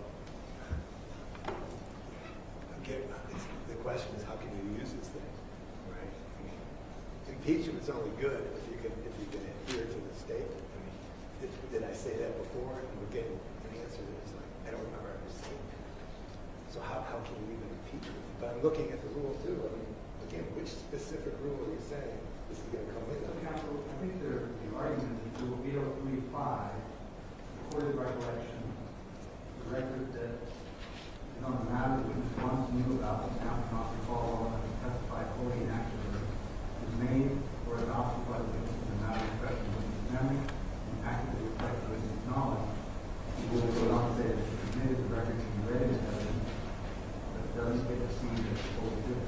Yeah, it wasn't accepted by her. When it was made. It was made, but it wasn't accepted. You know what I'm saying? It was made or adopted. So, Mike, having heard the voir dire of this witness, I'm going to allow the statement to come in before the recollection. I do find that the witness specified it was made on the matter that she wants to know about. If she cannot now recall, she did specify at the time she was being careful and truthful and accurate, including words to be truthful and accurate in statements. It was made at the time that the matter was fresh in my memory. And for that reason, I'm going to allow the statement to come in before the recollection. Although, counsel, you're not talking about the whole statement. No. You're talking about the particular portion you're interested in having to do with the prior testimony? Yes. And is the court allowed to get in substance? Yes, comes in the substance. I don't think there's any addition to what it was, so I'm standing on the objection. The objection noted, it does come in the substance, as although I indicated, it gets read to the jury, it doesn't get presented to them when it did. I understand. Very good. All right, we'll bring ready to bring the jury back in? All right, that was a bunch of legal mumbo jumbo we need to worry about. You just need to answer the question you're on, okay? Perfect. Very good.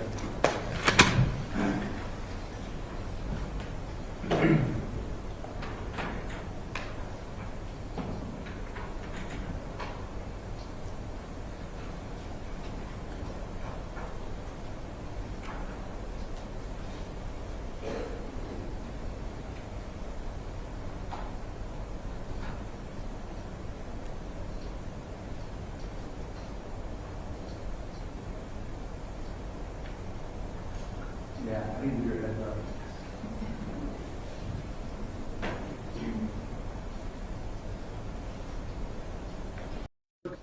Onto my property, going to kill you and your family. Yes.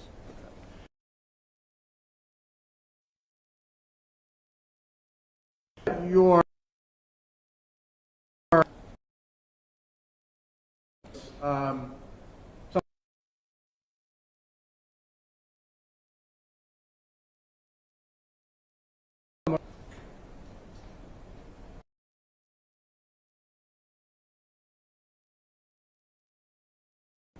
detective asking you, kind of besides what he said, threatening in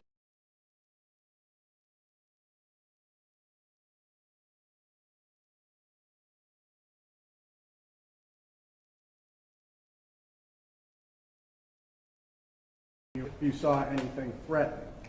I believe that I told him that I didn't see anything threatening, but he seemed angry. He seemed like he was gonna throw a punch, but I don't recall saying anything other than that. Okay. I guess I want to be somewhat careful about, this description and your answer to whether you actually observed some physical act that was threatening from Kyle. Your Honor, may I approach? And in this instance, I'm going to ask whether this, in fact, helps your memory. Counsel, this is 13, line 4 through 7. Thank you. You need me to hold this to the No, mic? you're good.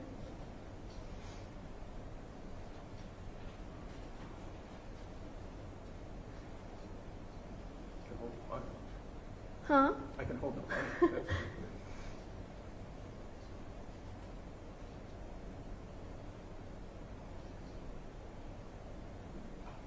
Okay. Yep. Yep. So those details kind of help? Yes. That your response to whether he did anything threatening was that, well, he rocked back and forth a little bit. Is that right? Yes. He said, I don't know if he would have thrown a punch or something. Correct? Correct. Now, we've seen video, but just confirm, he didn't throw a punch, right? No. And when you heard him make that threat, he was right up there next to the vehicle next to your dad. Yes. When he was up there close next to your dad, did you see him produce anything sharp, like a weapon? No. Anything like a knife or a screwdriver or anything like that? No. Did you see, or did you hear him make a statement that he had something, a weapon on him, and that he would use it? No.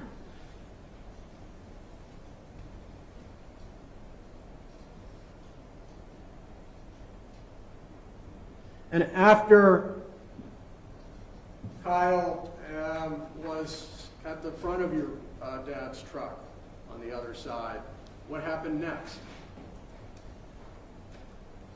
Like when he was, I'm sorry, I'm confused. So we've just talked about a period of time when Kyle was very close to your dad. Yes. And after those few moments, seconds, what happened? What did Kyle do? So he had threatened us, and then my dad said something, I'm not sure what. I saw his lips moving. I don't know what was said. And next thing I knew, a shot was fired. And so let me talk a little bit about that. You said that when Kyle was up next to the truck, you could hear Kyle, but your dad responded. Yes. Are you telling us you don't remember what he said? No, I don't. I blocked it out. You blocked it out? I don't remember. My focus was that he had said that my little cousin and my best friend were in my house. My safety was their concern. Their safety was my concern. Totally get it. But best you can do is confirm that your dad responded in some way. Yes. Did you watch Kyle walk away back towards his house? I did not. I was on my phone.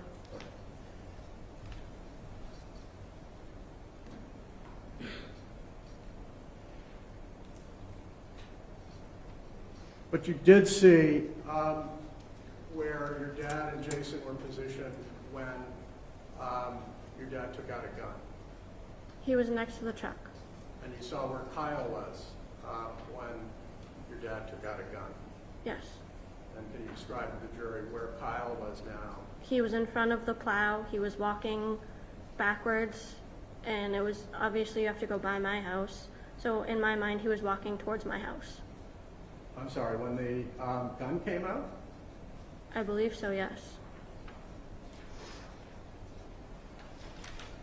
Do you remember what you told the detectives? I do not. Your Honor, may I approach? Perhaps this will help your memory. This is 15, begins at line 8.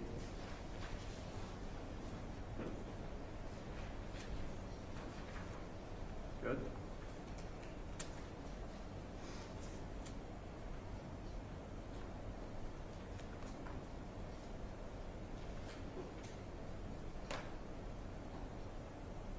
Okay.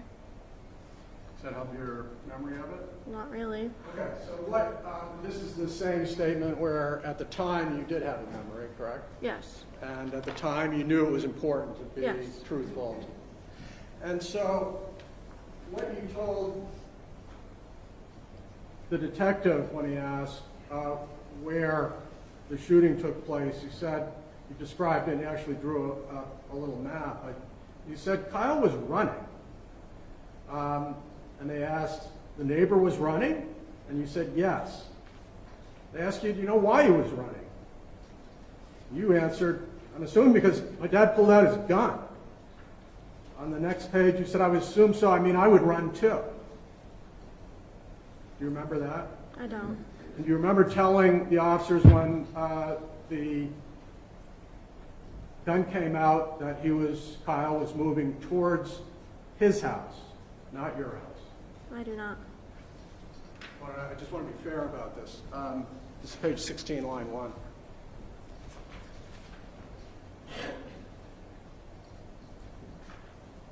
Okay. Does that confirm that when you were talking to detectives, you described the gun being out and that Kyle was moving away towards his own house? What? Does that confirm in your mind when you said, when the officers asked you, well, what direction was Kyle going in? Towards his own house. Okay. Yes. Is that truthful and accurate? Yes.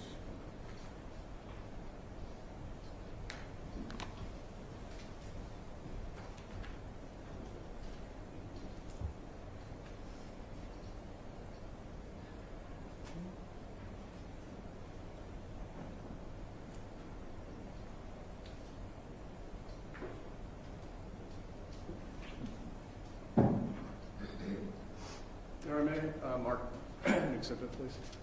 Yes. The diagram associated with You can go in full. Okay. You can go in full. Well, all right. Page 26. I just referred to during this conversation with detectives that you had also done a drawing of where people were situated at the shooting. Okay. I'm showing you, for the record, what has been marked as States 26. Appears to have your name and date at the top.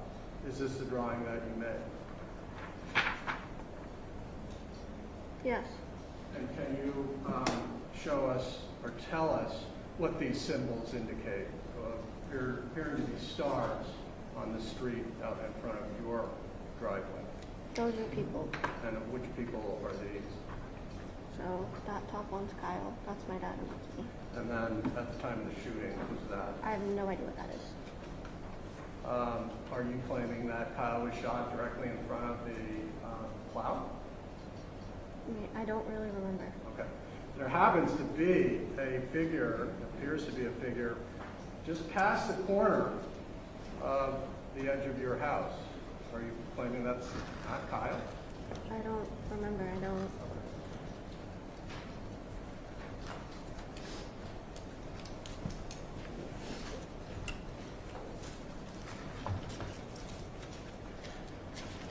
Nevertheless, you were clear with the officers at the time that when the gun came out, Kyle turned away. You characterized it as running towards his own home.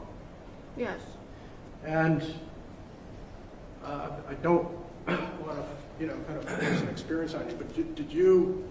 So we know you saw him produce the firearm and you saw Kyle react. You describe it. Do you remember him being shot? I didn't see it. I heard it.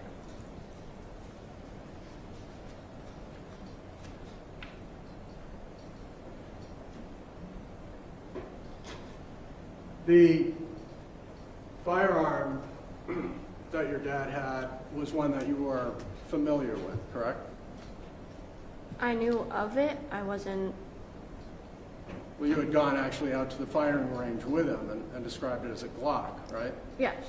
And so you were familiar with it from literally going to a fire range with your dad? Yes. You told investigators that you were aware that your dad took the firearm anytime that he plowed at night? Yes. And so that's what I mean by familiar with Okay, then yes. fire.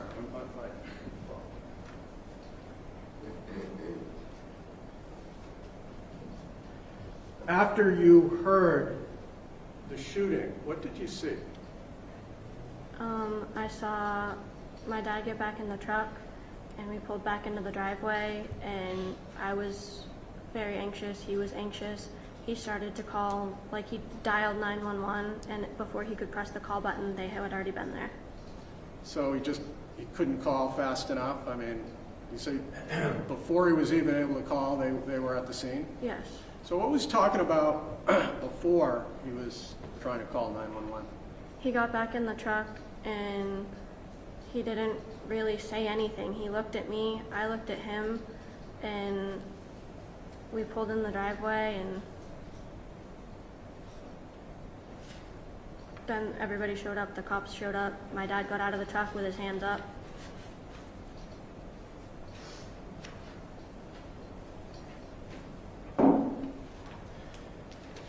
Do you remember the police asking about what was said inside the truck after your dad shot Kyle? I don't remember what they asked me, but I remember they asked me questions. What's that? I remember them asking me questions. Okay. Again, I want to be fair here. May I approach this witness? I'm going to show you page 9, begins line 18 and really goes down to the bottom of 25. Why don't you read this and tell me if it helps you remember.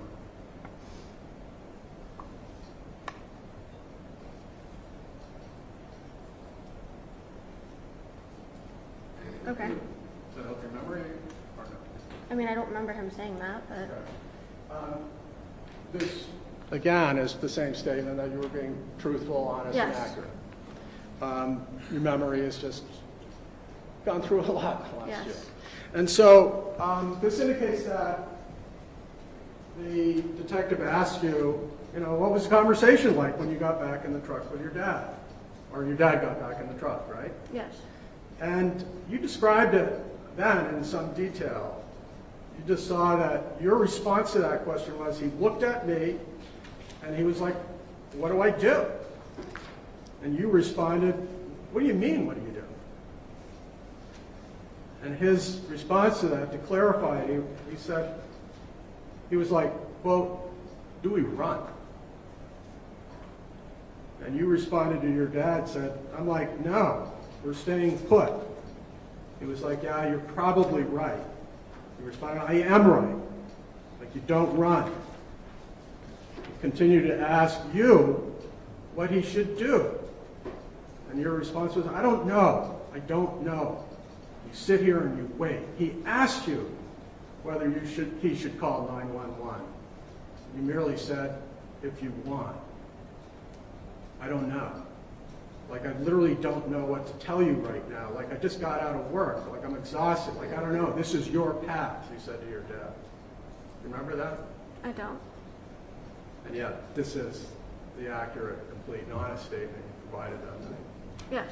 about the conversation you had in the cab of the truck with your dad. Yes. Judge, can I have this minute? Yes, ma'am.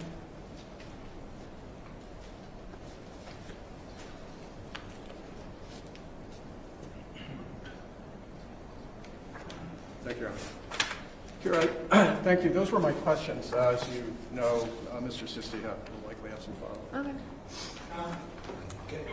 Thank you.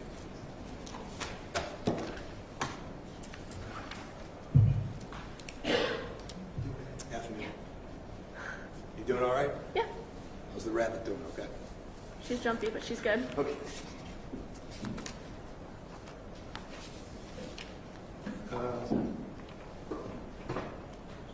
Prosecutor was saying that he wanted to be fair with you. Remember that? He said that a few times. Yes. Prior to today, was he fair enough to give you this transcript? I can't see that far. Judge, I object to the characterization of it implicitly being unfair. It's cross.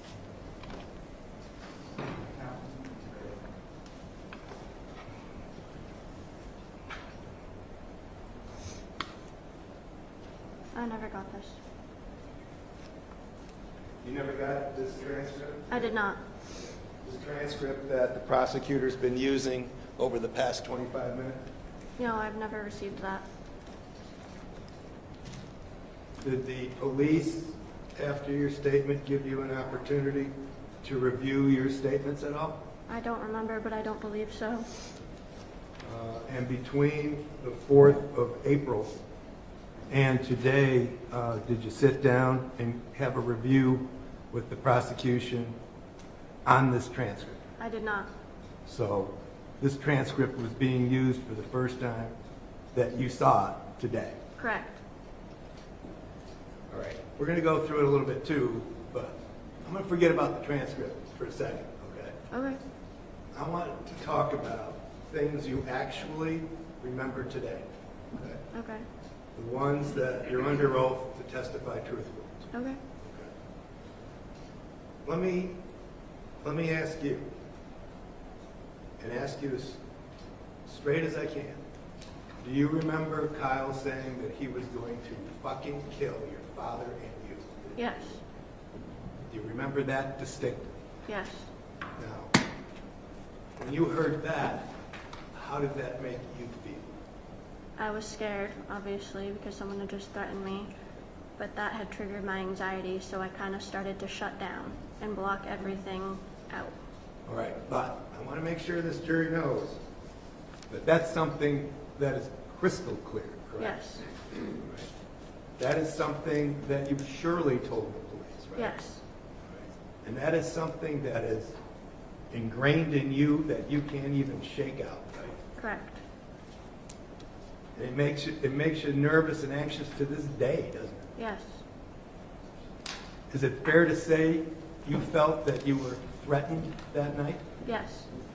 Is it fair to say that you believed that you could have been subjected to serious bodily injury that night? Yes. Or death? Correct. And is that what you were worried about while you were sitting in that truck right next to your father? I was afraid he was going to hurt us, yes. And that was the sense that you got, correct? Correct. And the sense that you got with regard to death or serious bodily injury was because of the behavior of Kyle, right? Correct. Now, I'm going to back off this for a second because I want the jury to understand your relationship with your dad, okay? Okay. And again, you know, I'm sorry, okay? I mean, we're in a courtroom. This is an important case. I'm going to go right to it. You love your dad, Of course. and he loves you. Yes.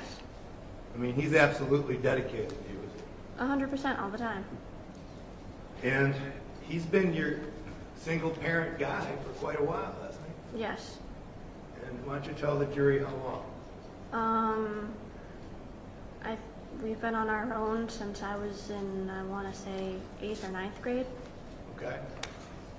And he's been taking care of you since then, right? Yes. I mean, he's the guy that looks out after you and, you know, takes you to school when you got to go to school, right? Takes me everywhere. School, cheer practice, dance, competitions, everywhere. He's a good dad, isn't he? Yeah. And in fact, that night, he made sure to go and pick you up. I mean, it was a crummy day. It was lousy out, right? Yeah, he wouldn't let me drive. He was worried about your safety that whole day. Yes.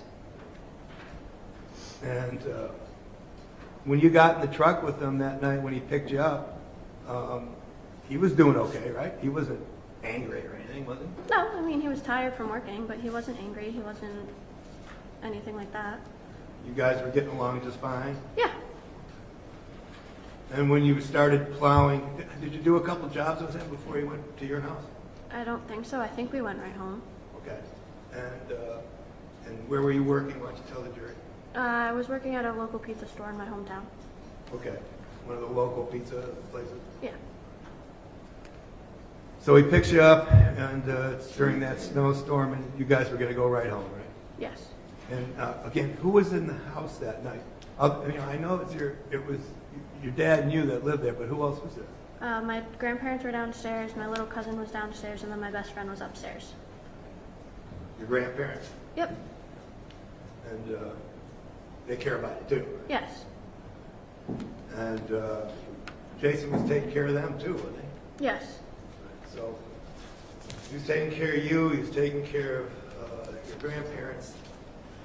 How long had Jason lived in that house? Do you know? We've lived in that house since I was 2 or 3 years old. All right. So he's been a regular fixture in that neighborhood for a couple decades, right? Yes.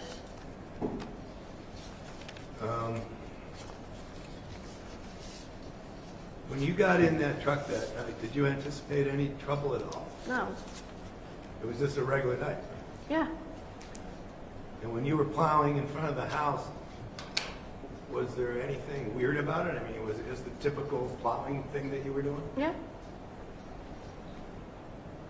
Now, the jury is seeing some videos of the whole, not the whole thing, but as much as we could capture on video, okay? Okay. Would it be fair to say that you didn't capture the whole thing either? No, I did not. Would it be fair to say that the things that stuck out to you were the fear that it created when Kyle confronted your father? Yes. And the fear that it created and has been continuous with regard to the threat on your life? I'm sorry, one more time. The fear of the threat on your life? Yes. And as far as your dad was concerned, he wasn't swearing or anything at Kyle from you recall. Do you recall? I don't remember. He wasn't aggressive toward Kyle, was he? I don't believe so. In fact, Kyle came up abruptly and without any notice, correct? Correct. I mean, he kind of surprised you too. Yes. And did you notice that your father just stood up and stood in one place and didn't even move for a while? I wasn't paying attention at that time. My concern, I was starting to get out of the truck, and that's when I noticed him. And as soon as I got back in and shut my door, I noticed my father had stepped out. Okay, so you got out of the truck and you were just going to go in the house or something? Yes. And then Kyle came? So Dad parked, and I was getting ready to get out, and as I opened my door and looked up, I realized Kyle was right there, and I just got back in the truck and shut the door. Okay, why did you shut the door when Kyle? Because he was right there, and I wasn't going to walk past him. I didn't know why he was over here. I didn't know what his intentions were. All right, but then you got to hear his intentions, right? Yes. And he claimed that your father was plowing snow into his yard or something like that? Correct. But you were right in that truck, right? Yes. You guys weren't plowing snow into the yard. We were not. So did that make any sense at all to you? No, there's a telephone pole in the way. When you describe Kyle, would it be fair to say that he was enraged? Yes. Would it be fair to say that he was acting really strange? I mean, he was rocking back and forth, so I'd say he was angry. You know, the prosecutor asked you whether or not Kyle had anything in his hands or anything, said he had anything. You didn't know if he had anything or not, do you? His hands were in fists, so he had nothing in his hands. I don't know if there was anything in his pockets. Right. You didn't know if there was anything in his pockets? Your father wouldn't have known either, right? Correct. But all you guys both knew is that you were being threatened. Correct. And you didn't even know why, right? Correct. It made no sense to you, correct? No. That somebody would be that enraged and that violent for no reason whatsoever, correct? Correct. And the reason you got back in the truck is because you were scared of Kyle. Yes. So this only took seconds. You know that, right? Yeah. And he came upon you unexpectedly, and he made a threat, and it didn't make any sense to you at all. Correct. The detective in the case wanted to know whether or not Kyle was close enough to your dad, or if he threw a punch, he would hit your father. And was he close enough to your dad where if he threw a punch, he would hit your father? I believe so, but I'm not 100% sure. Okay. But they were close up, right? They were close, yes.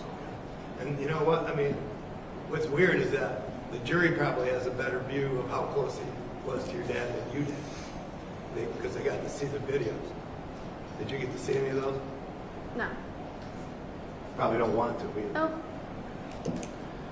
Oh, Now, after the shots were fired, okay, your dad drove the truck right into your driveway.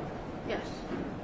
And would it be fair to say he made no effort whatsoever to try to avoid the police? He didn't. In fact, he drove into the driveway. You guys, I take it, you guys were in some kind of a confused, scared state at the time. Yes. There was some exchange at the time, you know, should we go, should we stay? Yeah. But that wasn't a big thing. Your father wasn't saying, well, I'm leaving anyhow or anything. No. Like that. It was just something right after the fact that something came out, right? Yes. And what he actually did is he parked the truck and he shut it off. He parked it. I don't remember if he turned it off or not, but he parked it. Okay. Were you there when the police came? I was. Okay. So he was with the truck. He didn't move an inch from his property, correct? Correct. And he was about to dial, I'm sorry, he had dialed 911. He was about to engage him, correct? Yes. So he was taking that affirmative act at that time to contact emergency services, right? Yes. And before that could even be completed, the police were there. Yes. And from what you saw of your dad, was he completely cooperative with the police? Yes. As soon as he saw the blue lights, he got out with his hands up. He had his hands right up, Yes. ready to go. And you were there to observe him. Did he resist or say anything stupid to him or anything? He didn't say anything to him. He was just outside standing with his hands up. Did you see them escort him into a cruiser or anything like that? I did not. Okay, but you were trying to stay away from this whole thing. There was an officer talking to me, just letting me know to gather my things, and they were going to put me in the back of a cruiser. Because they were going to take you to the police station. Yes. So when we're talking about, you know, recollections and what's in this transcript, it's fair to say that you didn't get to review it at the time. Correct. You didn't get to review it over the past year. Correct. And you didn't get to review it like before you took the stand. Correct. And the only time you've been seeing this stack of papers is this afternoon. Correct. And in all honesty, you probably did forget some stuff, right? I'm sorry, one more You time? probably did forget some stuff. Most of it, yes. Yeah. But what's the one thing you remember about that night? The clearest, without any question at all. I remember him threatening us.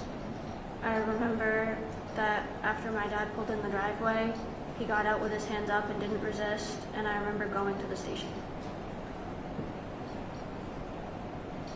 And your dad would do anything to protect you, wouldn't he? Of course he would. And you told the police that too. I did. Thanks, Gary.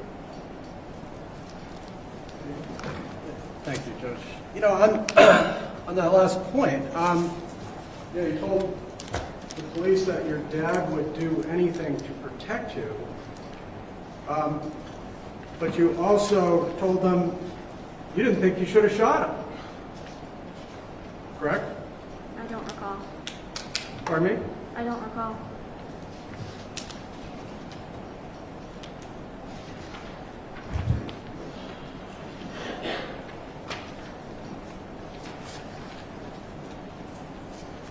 May I approach, Judge? Yeah. Hey, 20. 21, 26, 13. Can I ask you to read that?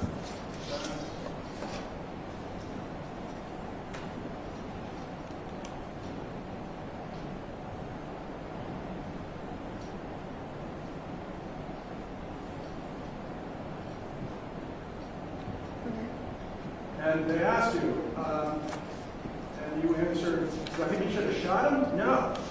Repeat it again. Do I think think you should have shot him? No. Correct. Correct. And isn't that based on all the facts and circumstances you knew and saw, right? Okay. Correct? What are you asking? I'm sorry. You answered them that you didn't think you should have shot him because you were there to hear and see the events, correct? Correct.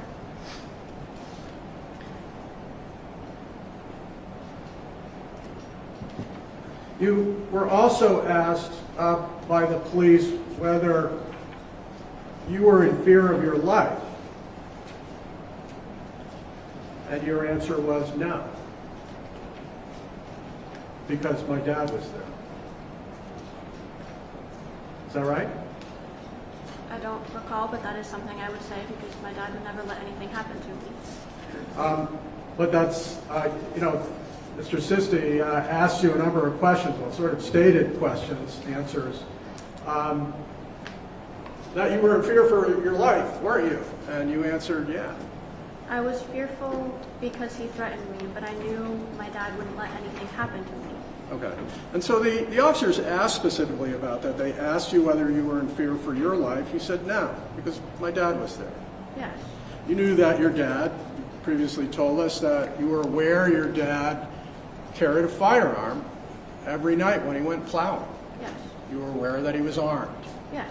They were asking you when or if Mr. Violet actually did anything, not say anything, but did anything threatening. And you described rocking back and forth.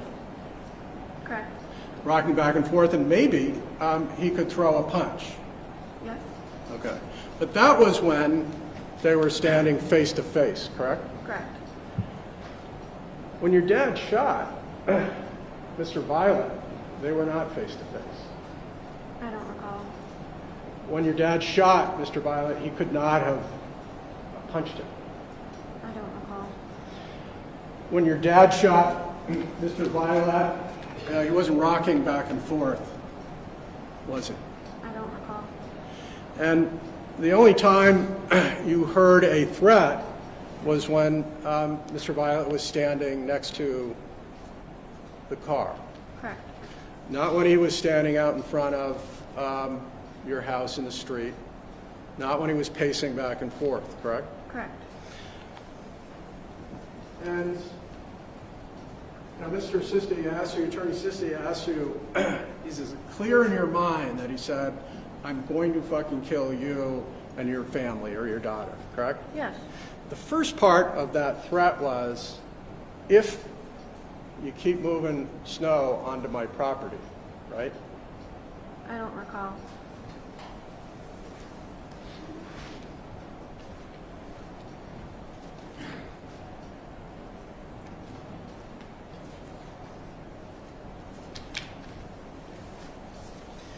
You certainly recall that he came over and was saying, I'm sick of you putting snow in our yard, correct? I don't remember that. Page 314, your RMA approach.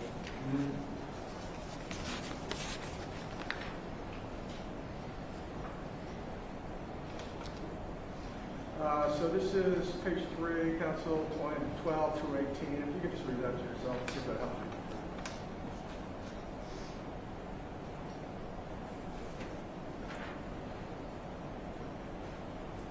you. Okay. Does it help your memory? Not really. Okay, so what you said to investigators at the time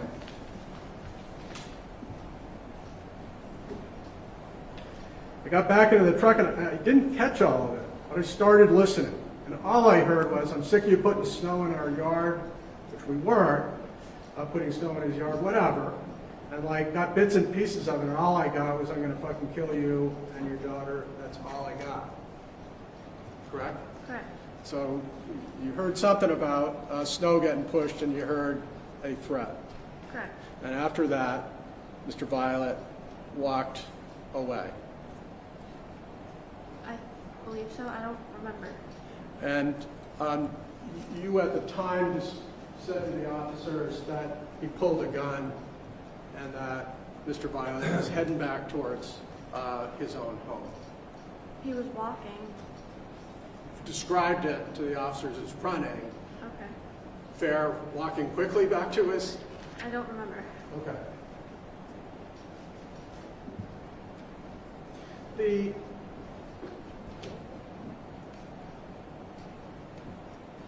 issue about, you know, what your dad did, pulling back into the driveway. He didn't end up running, but he did have the conversation with you about whether he should, right? Apparently, yes. And how old were you at the time when he's asking you whether he should run after shooting a man in the street? I was 19. And it was you who answered him, no, stay right here. Correct.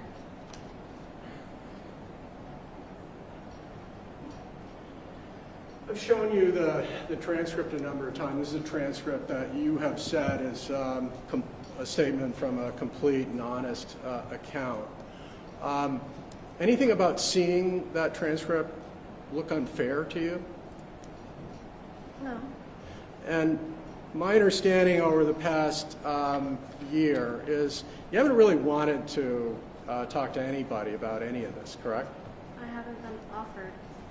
You haven't wanted to either, correct? I didn't go out and reach out, no.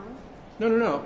I'm not suggesting you should, but you have communicated to people that you really don't want to talk about this, correct? In public. And there's nothing about the transcripts that we've used to help with your memory or to give an account of statements that you made that is inaccurate, correct? One more time? There's nothing about these statements that I've shared with you that you've had an opportunity to look at that is inaccurate, correct? Correct.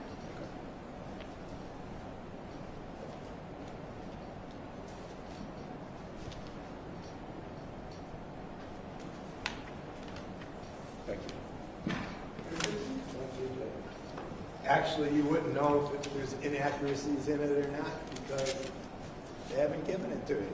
Correct. That's an interesting question. You haven't reviewed it, right? No, I haven't seen it. Right. Now, let's go to page 21.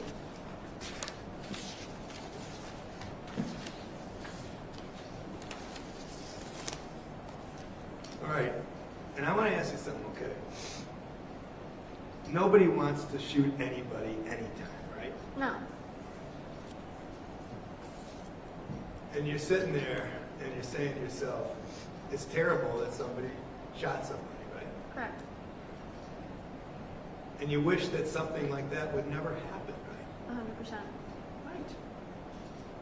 But that night it did, right? Yes. I mean, that's something that's out of character for your father, right? Correct. I'm going to object, Your Honor. Instructing you that the answer given to that future question is disregarded by the jury. Thank you. Now, you were basically in shock after the story. Yes. And your father was acting nervous, correct? Yes. All right? He didn't know what to do, right? No. Both of you were there wondering what just happened, right? Yes. And the fact of the matter is that the detective that night basically asked you some questions about that situation, and one of them was that when he ultimately shot the neighbor, okay, was it wrong at any point in there? And you said, do I think he should have? No. Do I think he was just reacting out of someone threatening his kid? I think that is, we all react in different ways. I think he was just, in the end, trying to make sure I didn't get hurt. And I know he will do anything to keep me protected. Do I think he should have shot him? No. Do I think it was his just automatic response of my kid's in the car, I need to protect her? Yes. Is that your opinion today? Yes. Right. Was there any question in your mind that your father utilized that firearm to protect you? Yes, that's all he was doing, was protecting me. And was he protecting you because you were clearly threatened by somebody? Yes. And it scared you? Yes. And he was trying to take care of you? Correct.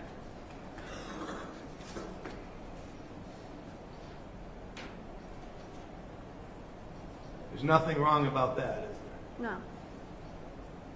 Thank you. I'd move to strike, Your Honor. It's the conclusion for the jury, whether there's something wrong with it. In her opinion.